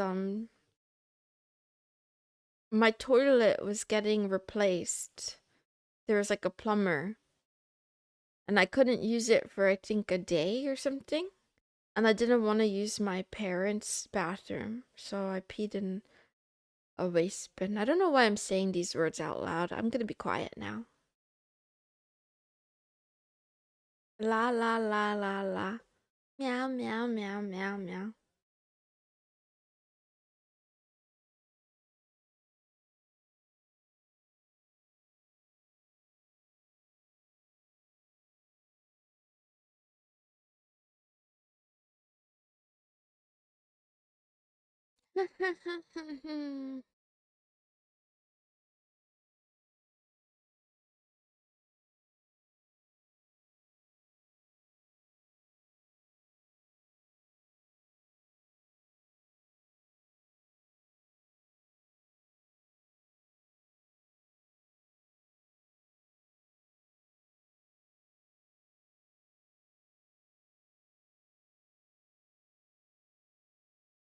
Meow meow meow.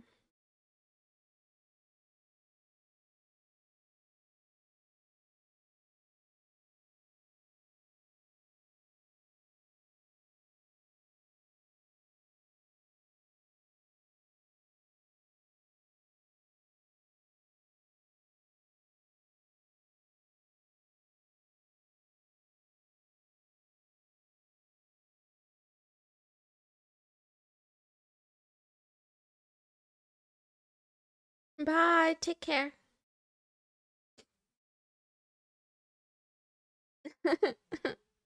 I'm sorry. I'm sorry. I'm sorry. Commanding crazy. My room is like a closet. My room is like a closet. No, my bathroom is right outside though. My room is actually not a bedroom. It's like an office. But it was turned into a bedroom.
Yeah.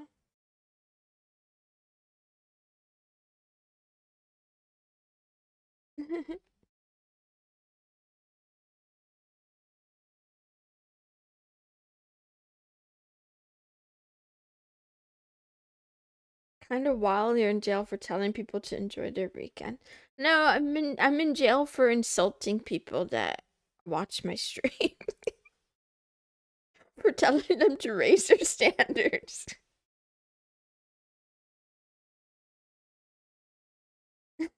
Cute.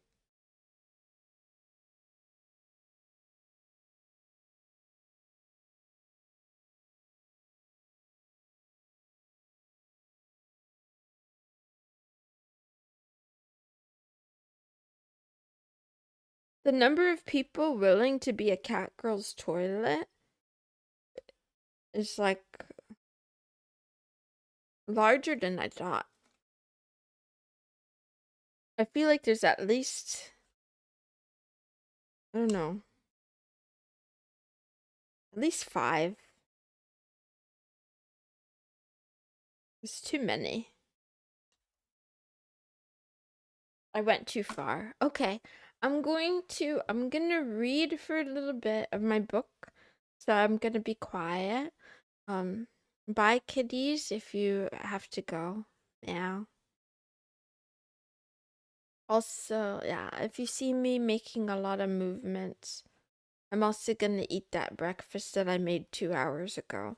It's a sandwich. I made a sandwich and I have an apple.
Too cold.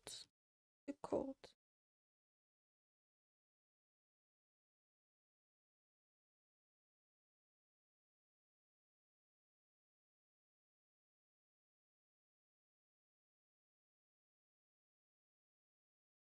Mm.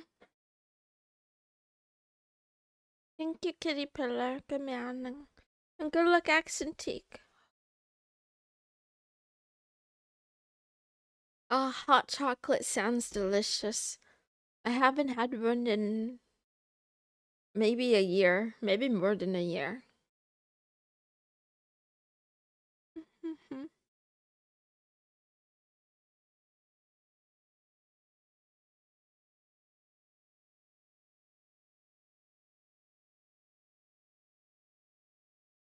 Meow.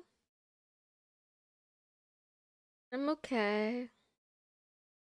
I'm just cold. I want to force myself to read some more. For the next half hour, and then I'll work on thing. I should play with Nathan first, who needs a job. You could do both. You could definitely do both.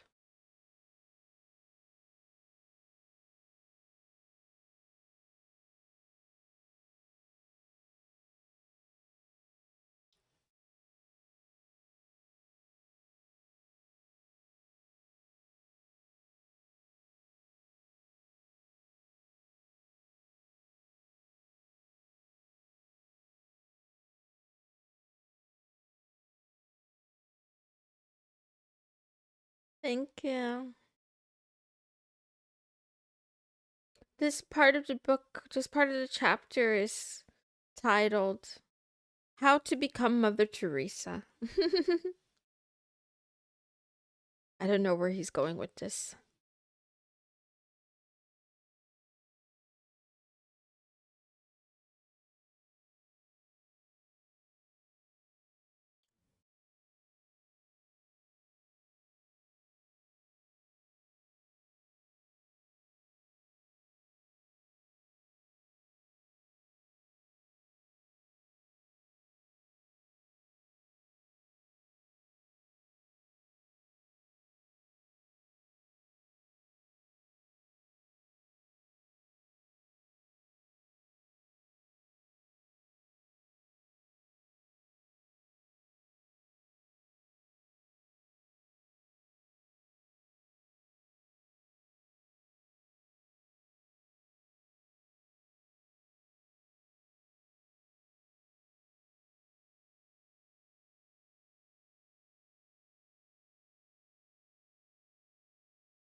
One second.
Always in jail.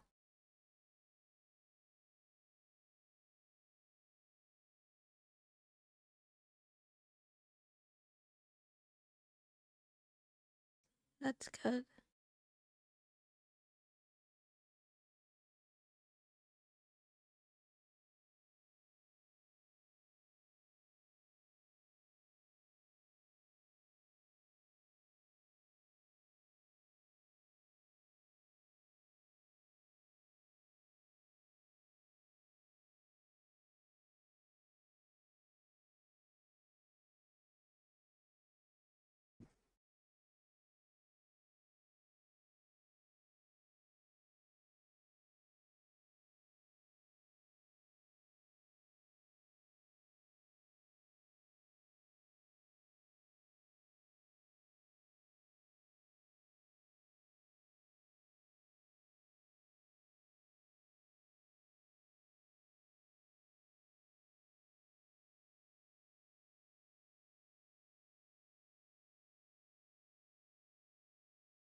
Mm.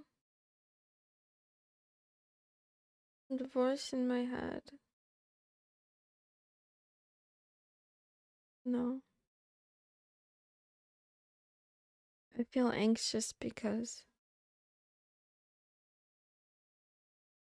I don't know, people in my family are fighting. I don't think you guys heard it though, but there's like a lot of yelling. I think it calmed down now though. Oh,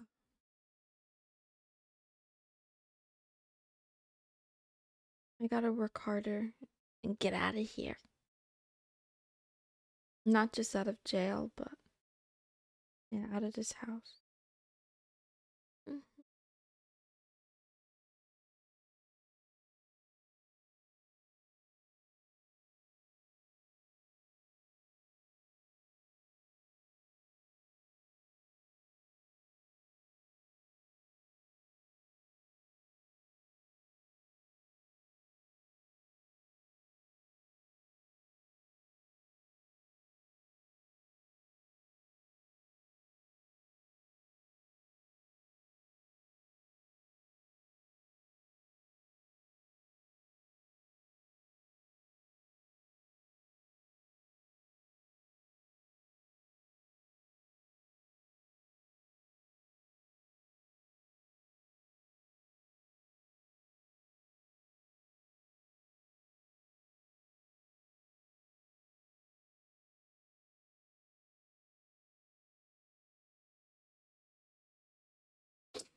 Meow, meow, meow.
Mm.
Meow, meow, meow.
Meow.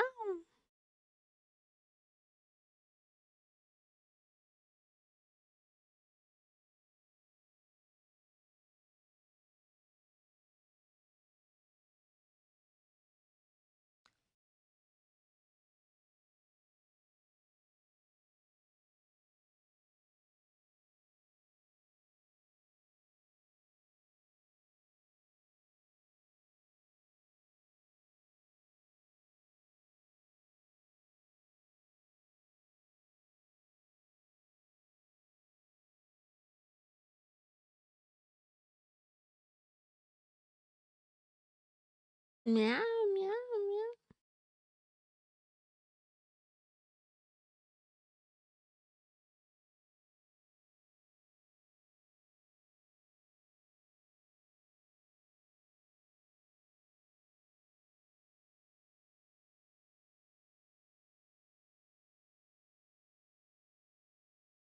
Meow.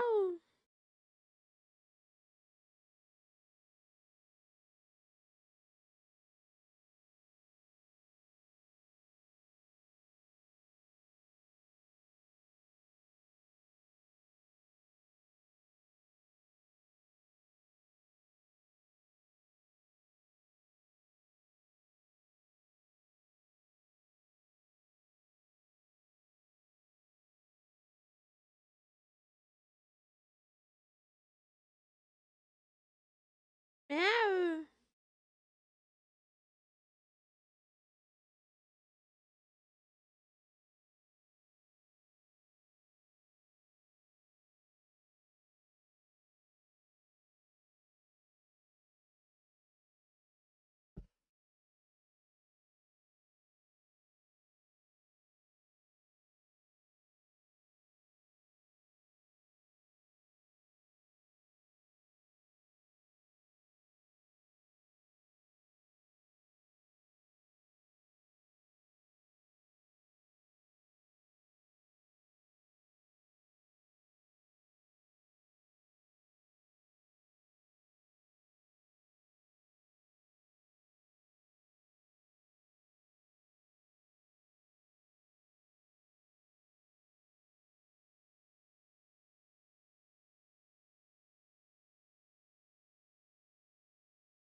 Mm.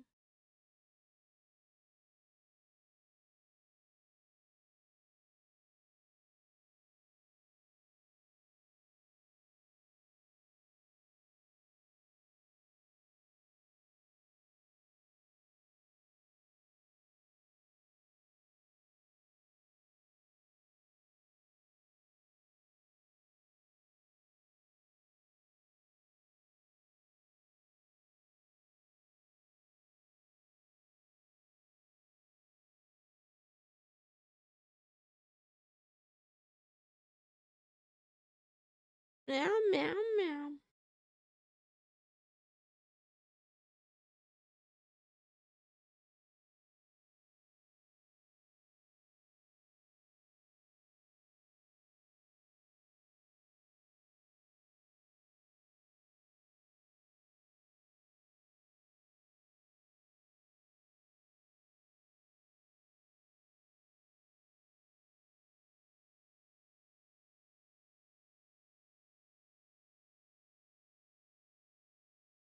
Meow, meow, meow.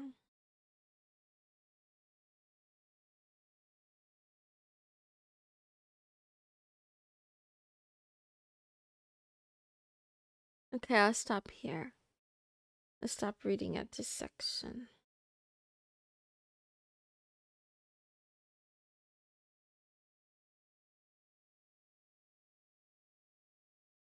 Mm. Bye. Good. Enjoy your sleep. Night night.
Meow. I need to rename these folders, but I don't know how. Let's see.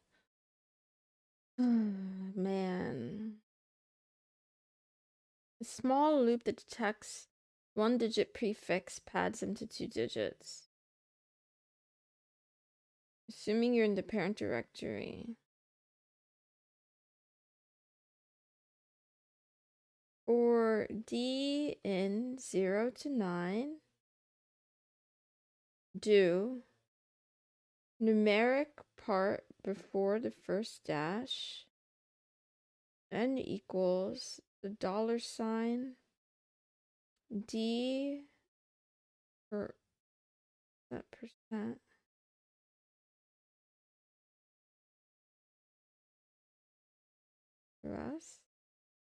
Rest, everything after. I don't understand this. Let's just try it. Wait. Loops over the directories whose names start with a digit followed by a dash. Extracts the number before the first dash. Extracts the remainder of the name after the first dash.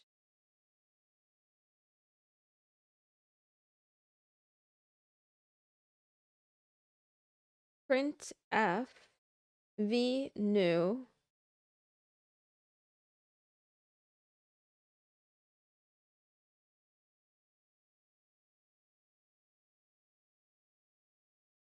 Formats a number with 2 digits and deleting 0 if needed.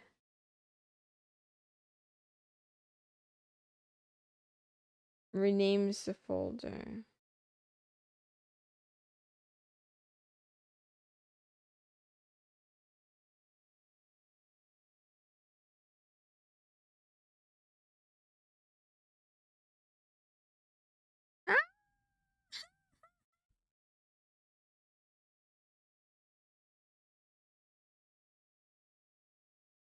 If you only want to target directories, not files, and you may have matching files, you can add a directory check.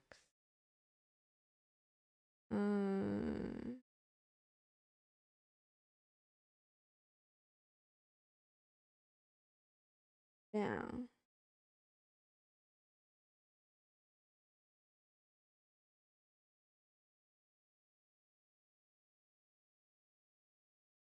No, we're all good. That's good. This is perfect.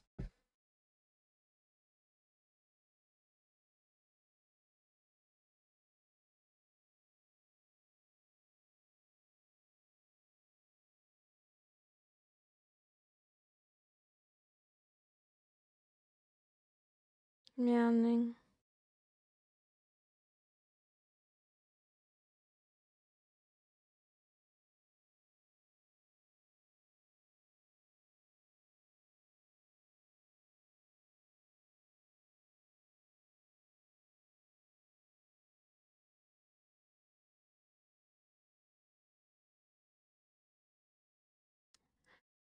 Have a good day today.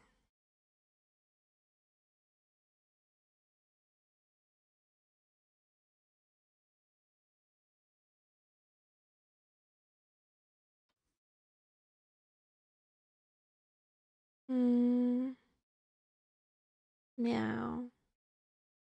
Actually. Meow.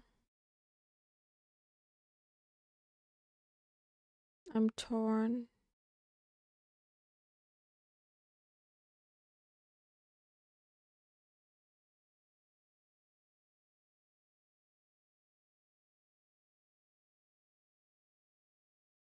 Meow.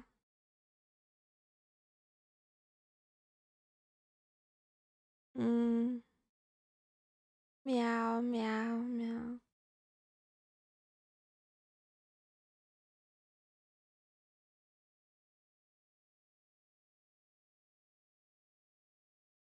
I deleted Discord yesterday. I have to reinstall it. We can see what happens, can always go back. What do you mean?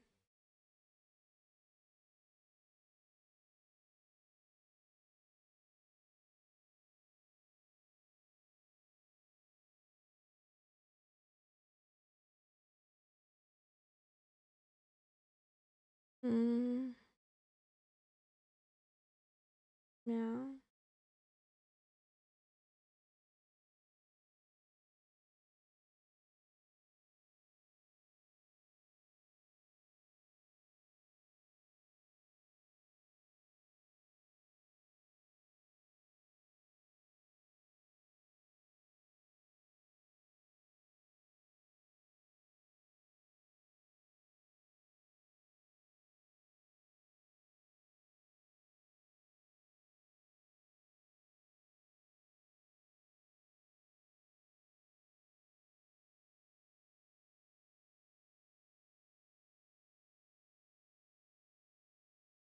Meow, meow, meow. Meow, meow, meow.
Meow, meow, meow.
Yeah.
Yeah.